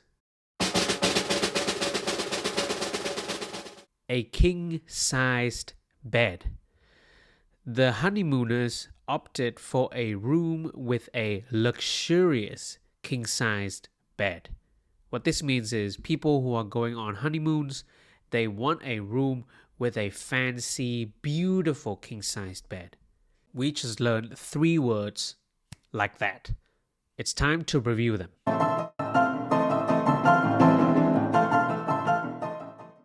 How would you describe 2 separate beds in a hotel room?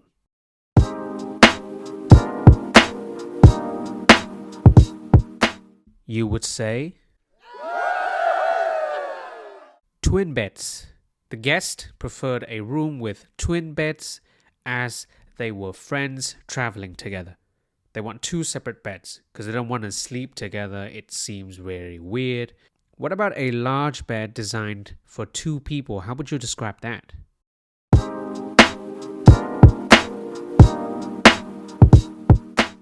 You would say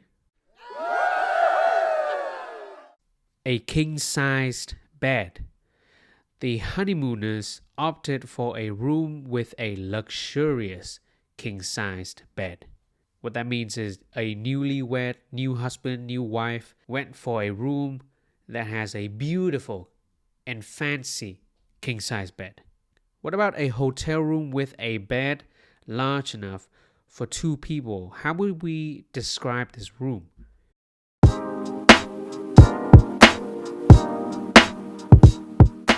We would say a double room. The couple requested a double room with a view of the ocean. A double room. We have quite a few more vocabularies to learn for this track 8 listening task. So let's do it together. 4 more words incoming.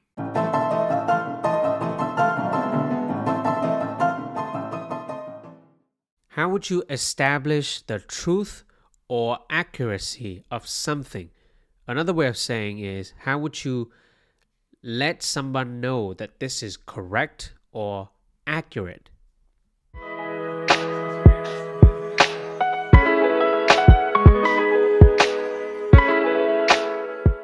You would say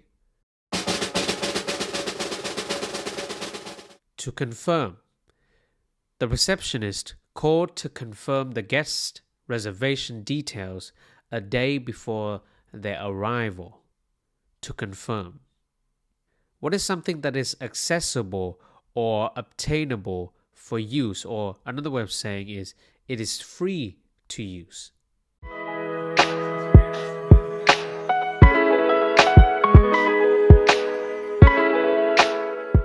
The adjective that we are looking for is to be available. The hotel had several rooms available for the requested dates. What that means is the hotel had free rooms that are okay to book. Look at the picture and the definition. Who is this person who greets and assists visitors or guests, especially in a hotel or an office?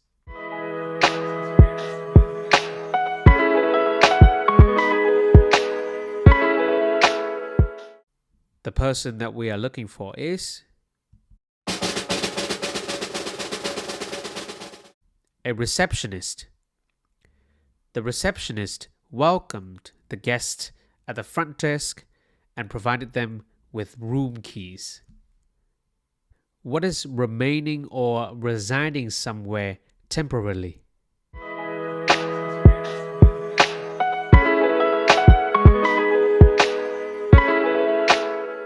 What that means is you are living at a place for a certain amount of time and then you're going to leave. The word that we're looking for is to stay or staying. The businessman was staying at the hotel while attending a conference in the city. So he's only going to live there for a while and then he's going to leave. To stay or staying. We had learned 7 words already. Let's now do a full review.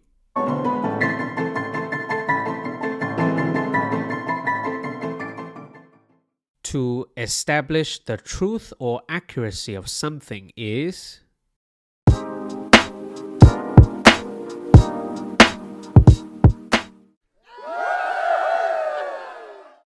to confirm.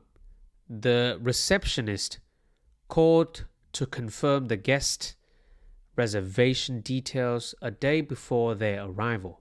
To confirm. Who is the person who greets and assists visitors or guests, especially in a hotel or at an office?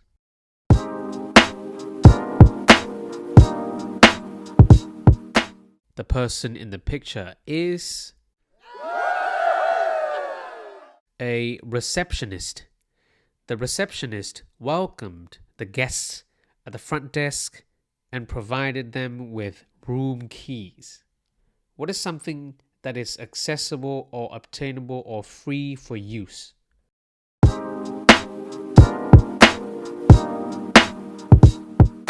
The word that we are looking for is to be available. The hotel had several rooms available for the requested dates. What is remaining or residing or living temporarily in a place?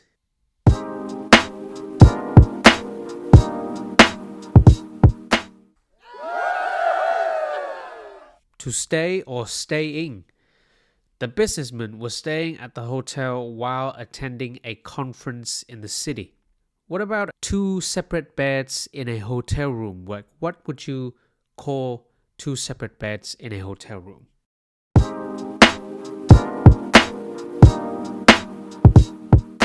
You would call this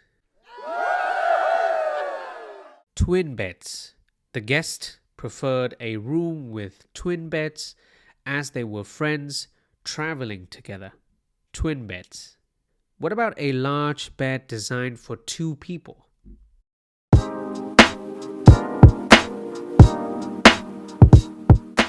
This is called a king-sized bed.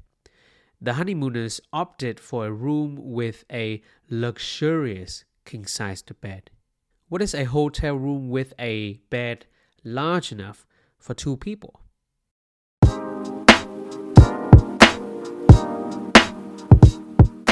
The word that we are looking for is a double room. The couple requested a double room with a view of the ocean.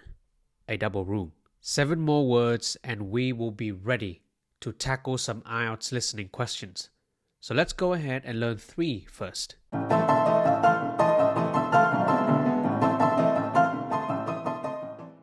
What is a date on which someone is scheduled to leave?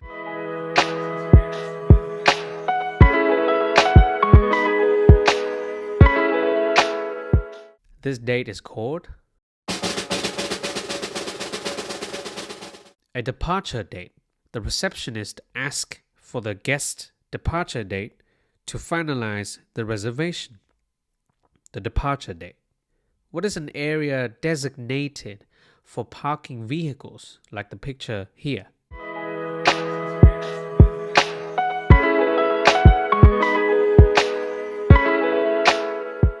This area is called a parking space. The hotel had limited parking spaces available for guests with vehicles. What about means to travel from one place to another, like a car or a train or a bus or on an airplane? All of these are called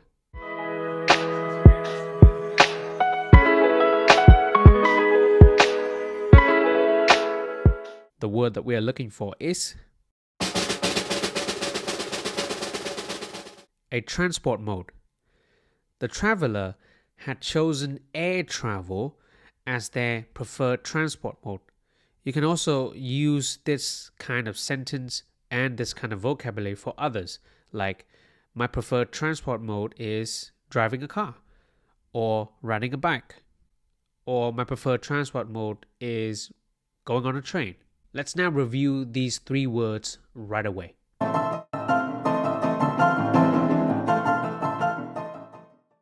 What is the date on which someone is scheduled to leave?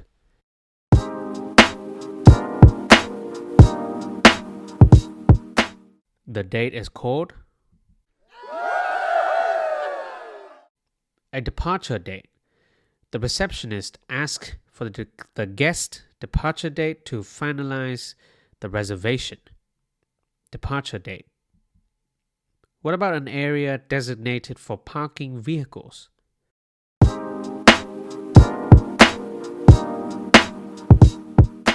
This is called a parking space. The hotel had limited parking spaces available for guests with vehicles. A parking space. What about means to travel from one place to another?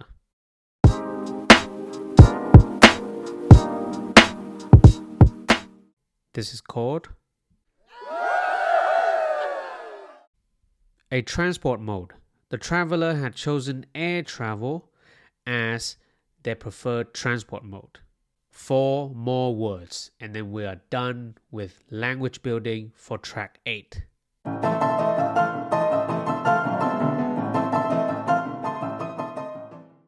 So, what is the opposite of departure date when someone arrives at a particular place?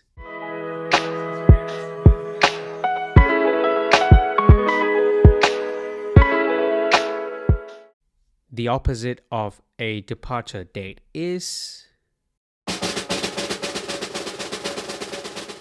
an arrival date.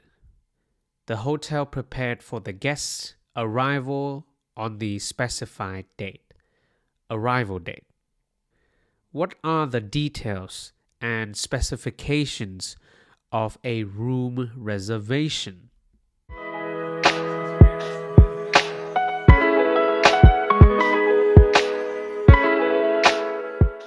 The word that we are learning is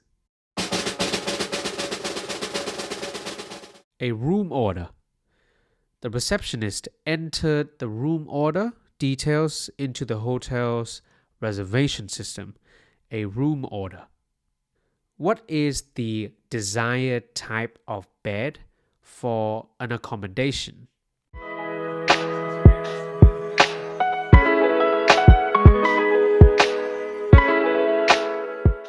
If a guest has expressed his or her desired type of bed for an accommodation, he or she has a bed preference. Bed preference. The guest indicated their bed preference during the booking process. Bed preference. To arrange for something to be kept or saved for a particular purpose or time is called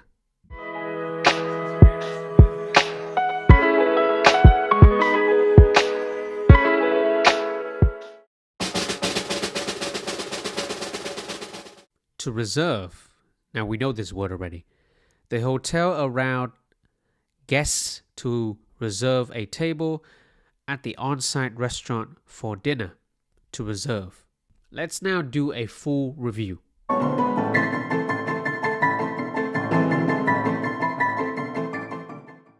What are the details and specifications of a room reservation?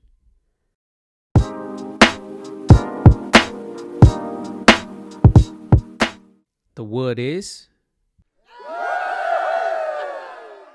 a room order.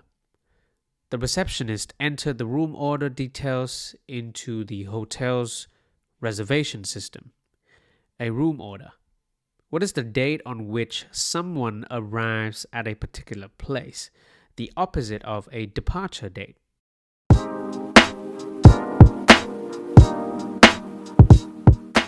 The word is an arrival date. The hotel prepared for the guest's arrival on the specified date. Arrival date. To arrange for something to be kept or saved for a particular purpose or time. The same meaning as booking in a sense.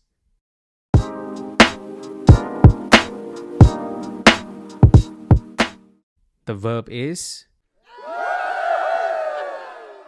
to reserve. The hotel allowed guests to reserve a table at the on-site restaurant for dinner. To reserve. What if you or someone has a desired type of bed for an accommodation?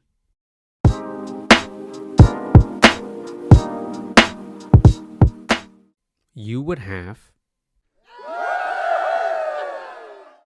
a bed preference. The guests indicated their bed preference during the booking process. What is the date on which someone is scheduled to leave? The opposite of arrival date.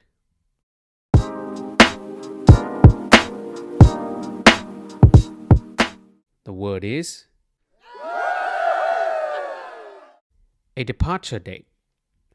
The receptionist asks for the guest's departure date to finalize the reservation. A departure date.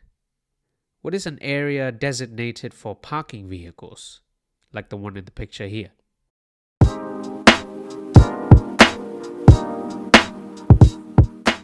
This area is called a parking space. The hotel had limited parking spaces available for guests with vehicles. A parking space. What is the mean to travel from one place to another?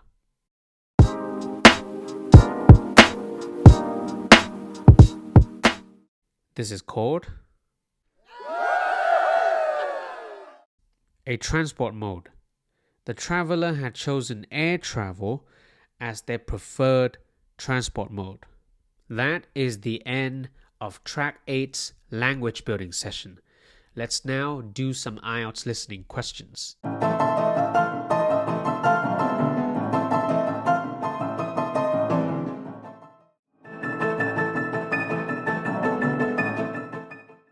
Track 8 has 7 questions to work on, and from the first instruction, we know that this is a form completion question type. Equally as important, the second instruction is telling us to write no more than 2 words and or numbers for each answer.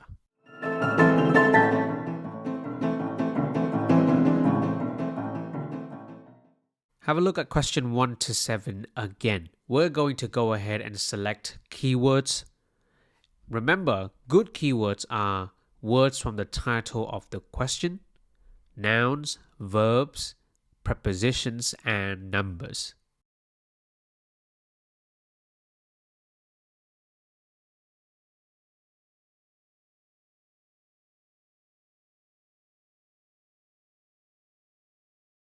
Did you finish?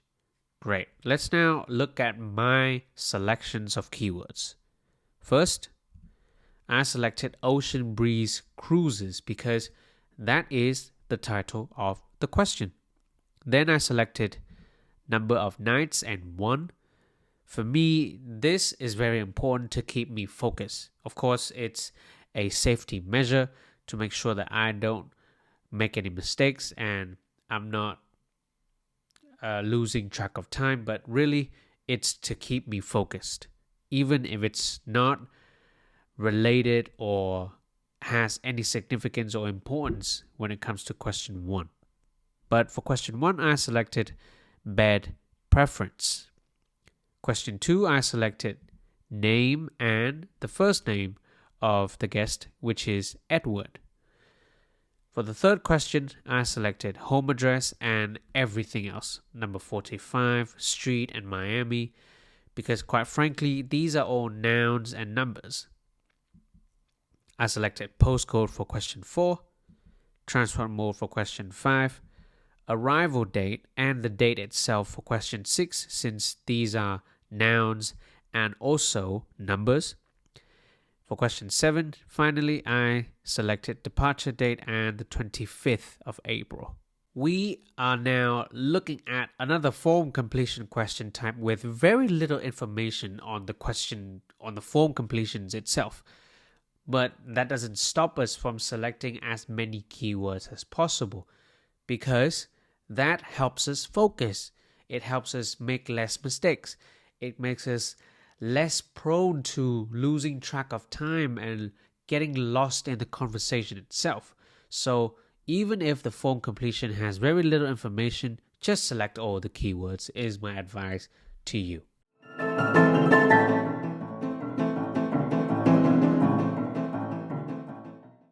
The next thing that we are going to do now for question 1 to 7 is to guess. So look at question 1 to 7 again, obviously.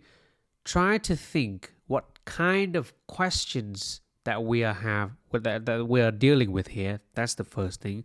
But secondly, what kind of answers are we listening for question 1 to 7?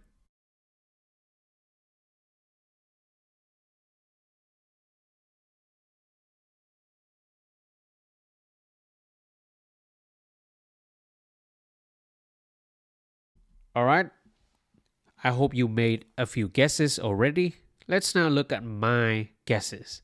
For question 1, I think I'm looking for a noun that has to do with anything with beds. For the second question, I am listening for a name. For the third question, of course, a name, but this time I'm looking for a home address name, a street name, or a district name, or anything of that kind. For the fourth question, I'm looking for letters and numbers, because we're dealing with postcodes here. Postcodes are very different from many countries, but here, because it says Miami, I'm thinking it has to do with letters and numbers. For question 5, I'm looking for a noun that has to do with transportations like trains and buses and cars and bikes and anything of that kind. For question 6, I'm looking for any day of the week, so Monday to Sunday. And the same thing goes to number 7, any day of the week. Remember, this is a form completion question type. So the answers for question 1 will come first, then the second, and then eventually question 7 will come last. I will now play the audio track for the first time. Look at the screen carefully, look at the guesses, run through the keywords, and remember the guesses together. Let's do this listening exercise. Ocean Breeze Cruises. Good afternoon. How can I assist you? Ah, yes, good afternoon. I'd like to book a room for next Saturday. Certainly, sir. How many nights will you be staying? Just one, please. And would you like a single or double room? A double room, please. A double room. And would you like twin beds or a king-size bed? A king-size bed, please. Let me see. Yes, we do have a double room available for next Saturday. Would you like me to book it for you? Yes, please. Could I have your name, please? Yes, it's Edward Johnson. Is that Johnsson? No, it's Johnssen. Johnssen. Yes, that's correct. And your home address, please, sir. Yes, it's 45 Palm Street, Miami. Is that P-A-M-E? No, P-A-L-M, like the tree. Oh, I see. And your postcode? 33101. And it's for just one night? Yes, that's right. We can reserve a parking space for you. Are you coming by car? Actually, I'll be taking a taxi from the port. That's fine. And one last question. Would you like dinner and breakfast? No dinner, thank you. But I'd like breakfast. Just breakfast. So to confirm, you're arriving on Saturday 24th April and leaving on Sunday 25th. That's one night in a double room with a king-size bed with breakfast. That's correct. Thank you very much.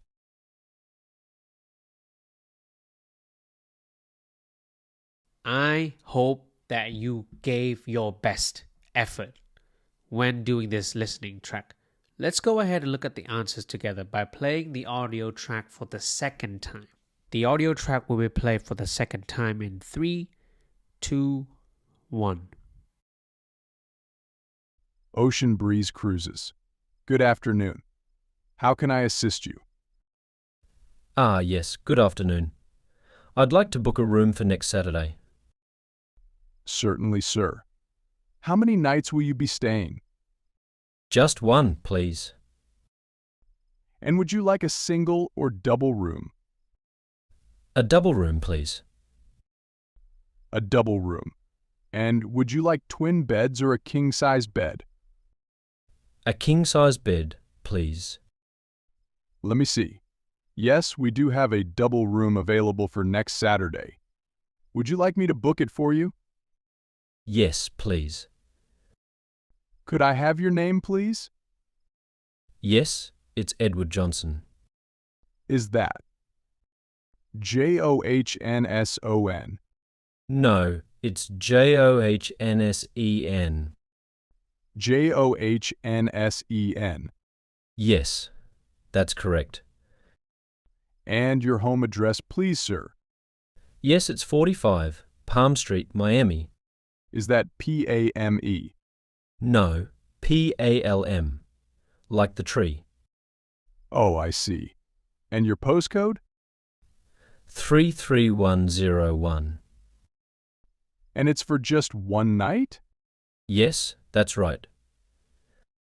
We can reserve a parking space for you. Are you coming by car? Actually, I'll be taking a taxi from the port. That's fine. And one last question. Would you like dinner and breakfast? No dinner, thank you. But I'd like breakfast. Just breakfast. So to confirm, you're arriving on Saturday 24th April and leaving on Sunday 25th. That's one night in a double room with a king-size bed with breakfast. That's correct. Thank you very much. Let's not waste any more time and look at the audio script together. Here, we're dealing with another conversation between a receptionist and a guy named Edward. We open with, "This is Ocean Breeze Cruises. Good afternoon. How can I assist you?" Edward said, "Yes, good afternoon. I would like to book a room for next Saturday." "Certainly, sir. How many nights will you be staying?" "Just one, please." "And would you like a single or a double room?" We now were reminded that the answers for question 1 is coming. The receptionist was saying, "How many nights will you be staying?" And Edward said, "Just one." That in itself is the example answers here, number of nights and 1. So let's continue. "And would you like a single or double room?" "A double room, please." "A double room. And would you like twin beds or a king-sized bed?" Now, with this kind of question, what do you think is this referring to? Is it now talking about question 1? You are definitely right, because in the IELTS listening test, you're rarely going to get the same words that you see in the questions being spoken in the audio track. They will usually use what we call as synonyms, another kind of distractors. Now, the type of synonyms that you're looking at now isn't really a synonym per se. It's more like a phrase. So instead of saying, "What is your bed preference?" the receptionist is being very direct and giving options already. So the receptionist said, "Would you like a twin bed or a king-size bed?" 2 options. Not really asking about any bed preference specifically, but is giving you options to choose from. So obviously this is another way of saying, what is your bed preference? Edward said for question 1, Edward said a king-sized bed, please.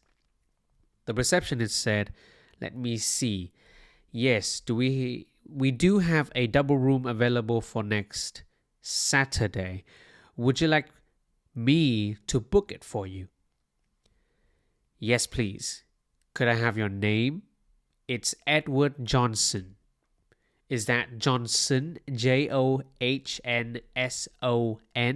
Now, when you listen to the part where the receptionist asks for the name directly, which then you know that it is time to answer question 2, pay attention that the one who is providing the spelling first was the receptionist. Do not be fooled that that is the actual spelling.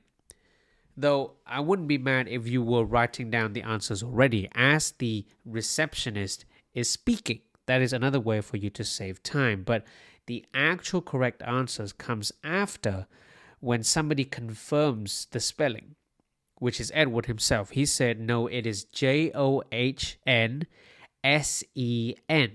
Johnson. And the receptionist confirms it for the second time by saying Johnson. And then Edward said, yes, that is correct. And your home address, please, sir. That's another indication that this is the third question that is coming. Because now Edward is confirming what is already being written in the question 3. It's 45 Palm Street, Miami.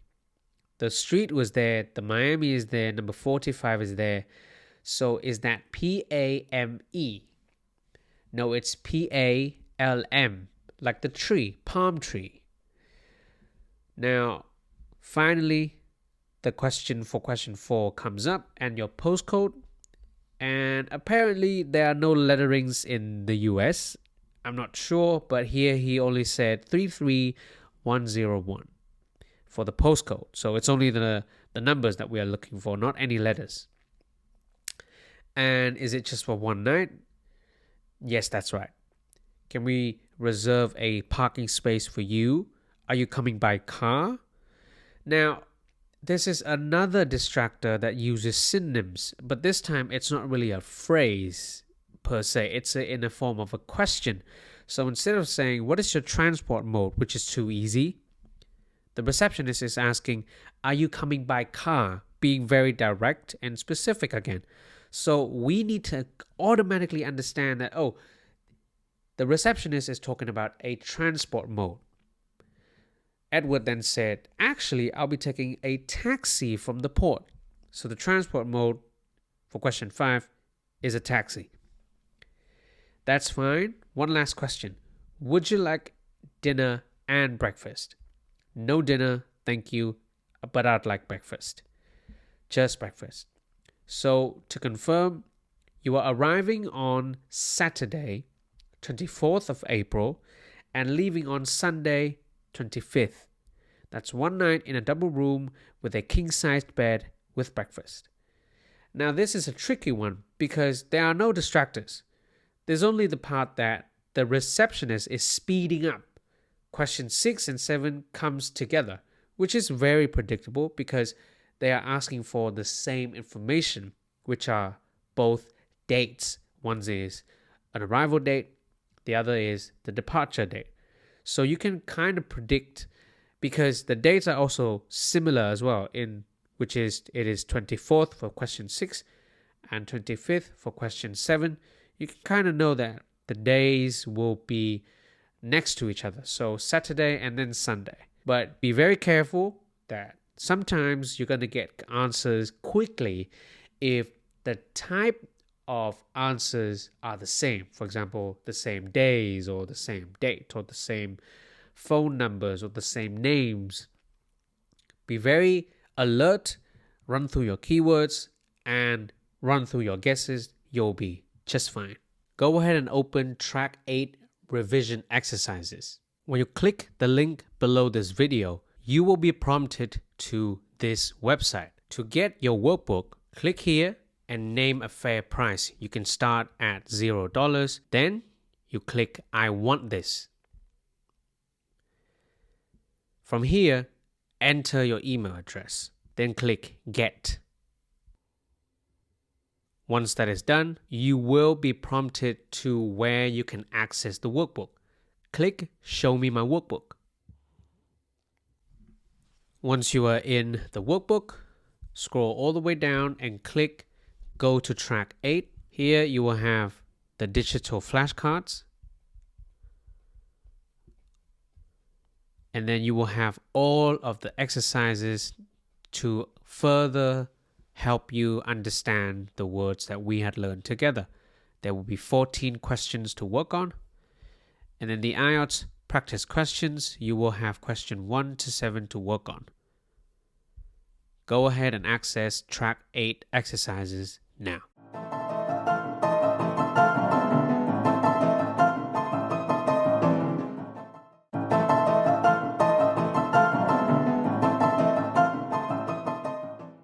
To suggest or endorse something as a good choice or option is called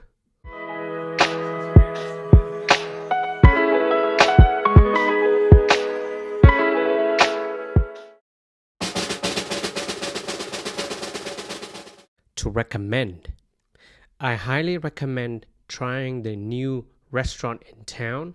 The food is amazing. To recommend. What is the act of booking or reserving a place or service in advance?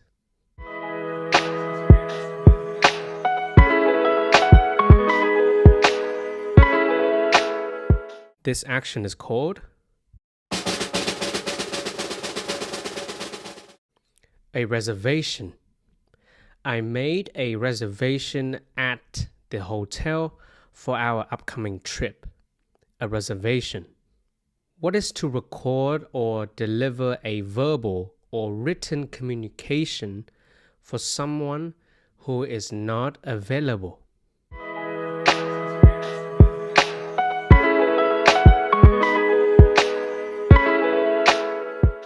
This is called to leave a message. If I'm not available, please leave a message after the beep. 3 words, done. Let's now review them.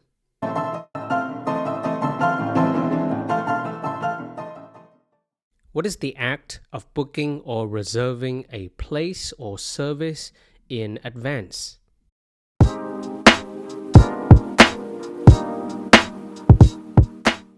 The word that we are looking for is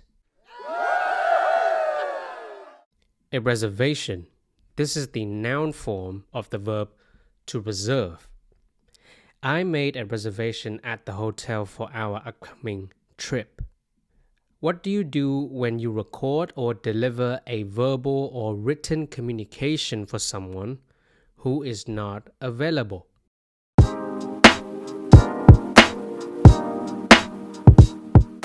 You are leaving a message.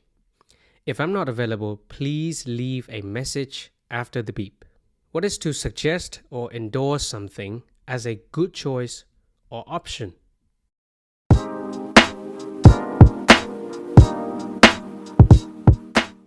The verb that we are looking for is to recommend.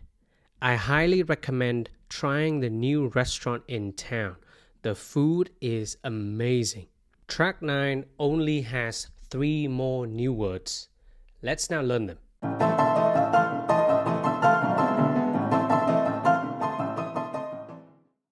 A person with whom one works, often in a similar profession or occupation.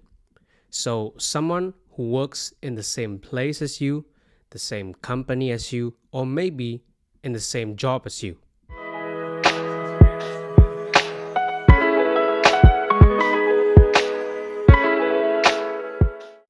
This person is a colleague. A colleague. My colleague and I are working on a project together. A colleague.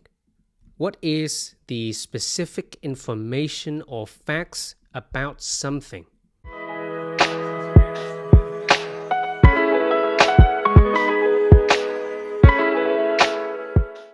word that we are looking for is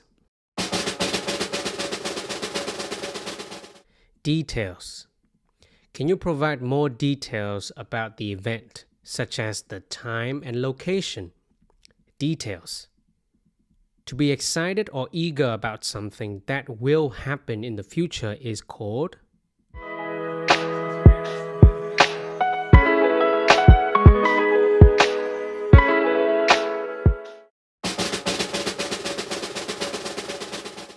to look forward to. This is very familiar. I look forward to meeting you at the conference next week. To look forward to. That's it. You had just learned 6 words that you will hear for the first time, maybe for the first time, in Track 9 IELTS Listening. Let's review them all together, and then we can move on to actually doing some IELTS listening questions.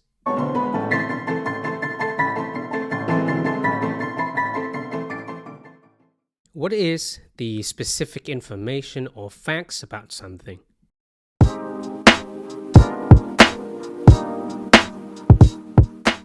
It is details. Can you provide more details about the event, such as the time and location? Details. Who is a person with whom one works with, often in a similar profession or occupation? So this is somebody who works with you in the same company as you, or maybe doing the same job as you.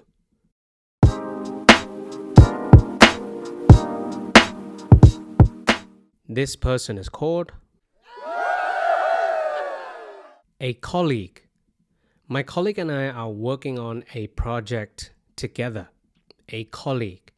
What is it to be excited or eager about something that will happen in the future?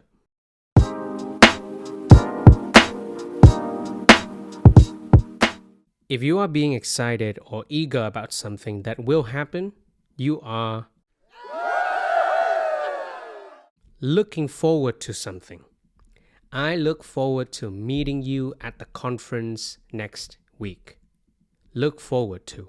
What is the act of booking or reserving a place or service in advance? And this is a noun form.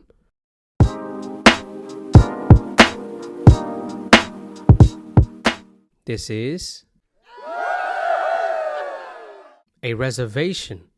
I made a reservation at the hotel for our upcoming trip. A reservation. If you are recording or delivering a verbal or written communication, meaning you are either talking or you are writing down something for someone who is not available to meet or to talk to, then you are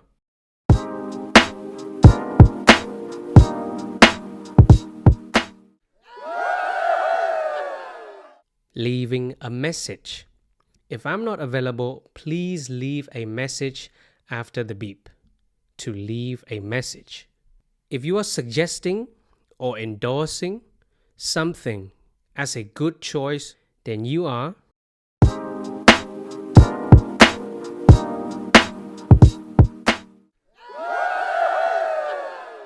recommending something. I highly recommend trying the new restaurant in town. The food is amazing. To recommend something. That is it for language building for Track 9. Let's work on IELTS listening questions together.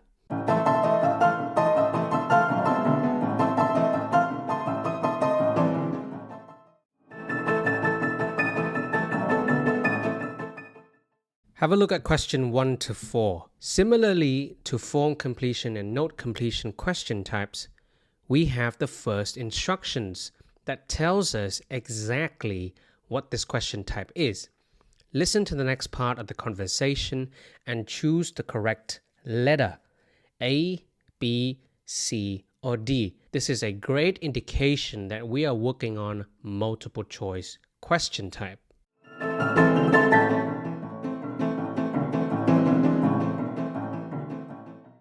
Have a look at question 1 to 4 again. I'm not going to give you any hints. I'll just let you select whatever keywords you want. Have a go at this, and then I will go through it with you in a bit.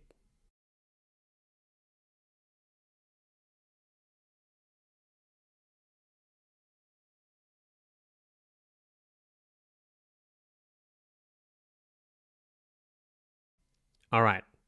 For me, question 1 has the following keywords. Edward's phone number or mobile number, because these are nouns of the questions. But most importantly, and this is where a lot of people get it wrong when it comes to multiple choice question types in IELTS listening, you have to select keywords in the choices as well.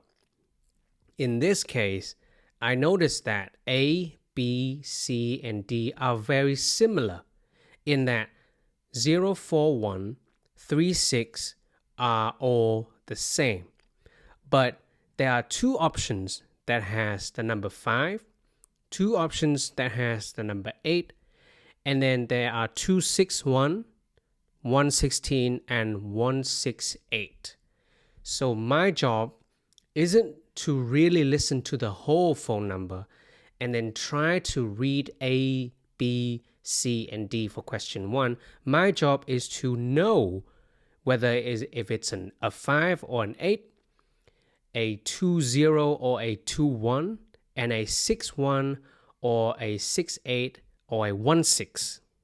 Similarly, in question 2, I chose cafe and receptionist recommend. Cafe and receptionist are the 2 nouns of the question, and then the word recommend is the verb that I want to listen for. And I also selected keywords for the options A, B, C, and D. For A, it's sunny side. B is only sunny. C is side. And D is restaurant. For question 3, I chose time, Edward request, and reservation. Similarly, A, B, C, and D are all different, so I selected the difference in these options, 7, 8, 9, and 10. Now, finally for question 4, we are looking for the colleague's last name. So SM seems to be the common spelling in the first 2 letters. The rest are the difference, ITH, YTH, IT, or YT.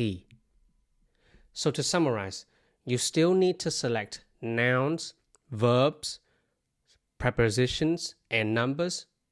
But at the same time, you need to select the difference in the solutions of that question.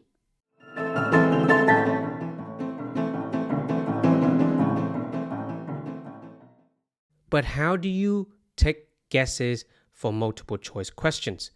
Well, go ahead and give it a try, and then you will see me do it.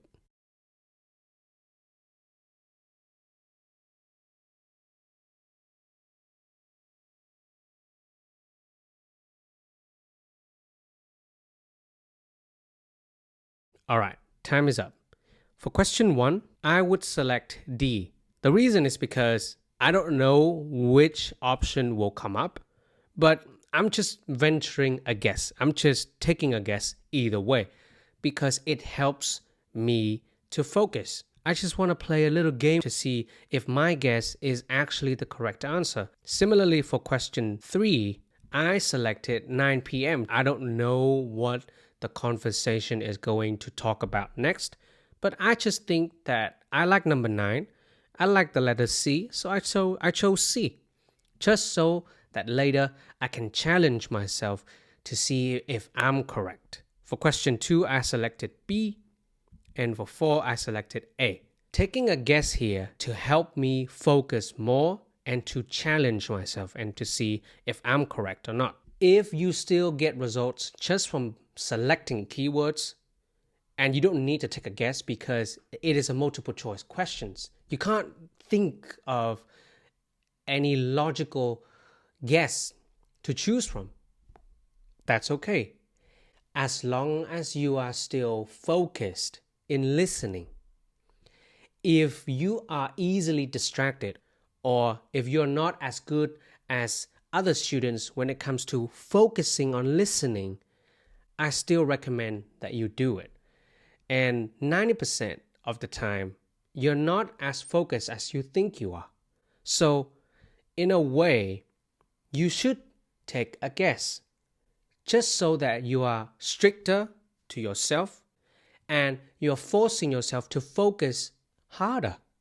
Remember, the order of the audio will still follow the questions even if you are working on multiple choice question types. Remember to run through the keywords that you and I had selected together, especially the keywords in the options A, B, C, and D. Then you should check your guesses. That will force you to focus a little bit more. This audio track is the continuation of track 8. It is still a conversation between a receptionist and Edward. Let's go ahead and listen. And could I have your mobile number?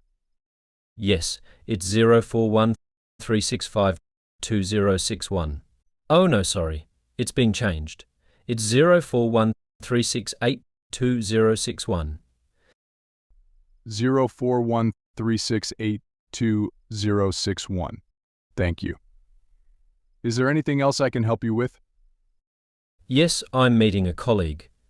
Could you recommend the best cafe near here?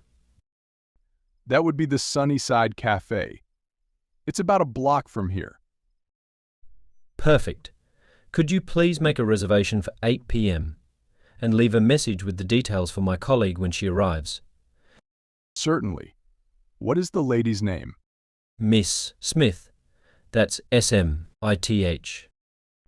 No problem. We look forward to seeing you tomorrow. Thank you. How did you do? I hope you did well. Let's go ahead and look at the answers. The audio track will be played for the second time in 3, 2, 1. And could I have your mobile number? Yes, it's 041 365 2061. Oh no, sorry. It's been changed. It's 041 368 2061. 041 368 2061. Thank you. Is there anything else I can help you with? Yes, I'm meeting a colleague. Could you recommend the best cafe near here? That would be the Sunnyside Cafe. It's about a block from here. Perfect. Could you please make a reservation for 8 p.m. and leave a message with the details for my colleague when she arrives? Certainly. What is the lady's name? Miss Smith. That's S-M-I-T-H. No problem. We look forward to seeing you tomorrow. Thank you. Are you ready to look at the audio script with me? Let's do it. Now, the receptionist started off by saying, and could I have your mobile number? Edward said, yes, it's 041 365 2061. Oh, sorry, it's been changed. It's 041 368 2061. Now, if you had followed my instructions on selecting the keywords, especially selecting the difference between the options, you will be able to figure this out. The receptionist then confirms the phone number by saying 041 368 2061. Then thank you. Is there anything else I can help you with? Edward said, yes, I'm meeting a colleague. Could you recommend the best cafe near here? Now, when Edward was saying this, it was an indication for you to figure out that, oh, this is now question 2, because the word recommend was said, and then the best cafe was said, and he's talking to the receptionist. So when the receptionist gives his answer, you will be ready to write down the correct option. And the receptionist said that would be the Sunnyside Cafe. It's about a block from here, so it's quite close. Sunnyside Cafe is the correct option for question 2. Now, Edward said, perfect. Could you please make a reservation for 8 p.m. and leave a message with the details for my colleague when she arrives? That is a very lengthy sentence, but if you were paying attention, then you could have caught that in the first half of that sentence when Edward was saying, could you please make a reservation for 8 p.m.? So 8 p.m. was the correct answer for question 3. Then finally, the receptionist said, certainly. What is the lady's name? Edward said, it's Miss Smith. That is Smith, Smith. So the correct answer for the final question is Smith. Now is a great time for you to open up Track 9's revision exercises in the workbook. When you click the link below this video, you will be prompted to this website. To get your workbook, click here and name a fair price. You can start at $0. Then you click I want this.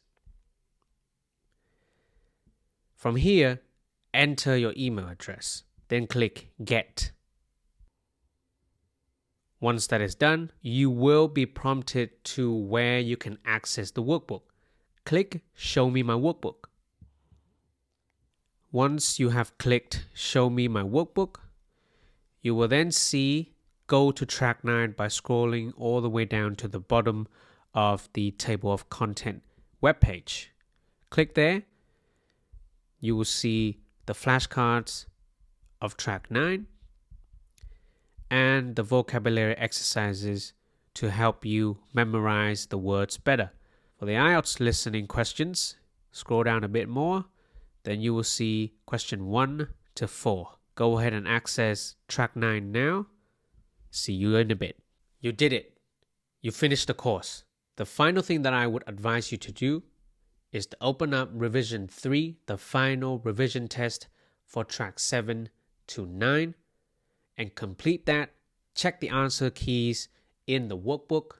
Once you're in the workbook, scroll down to the very last section.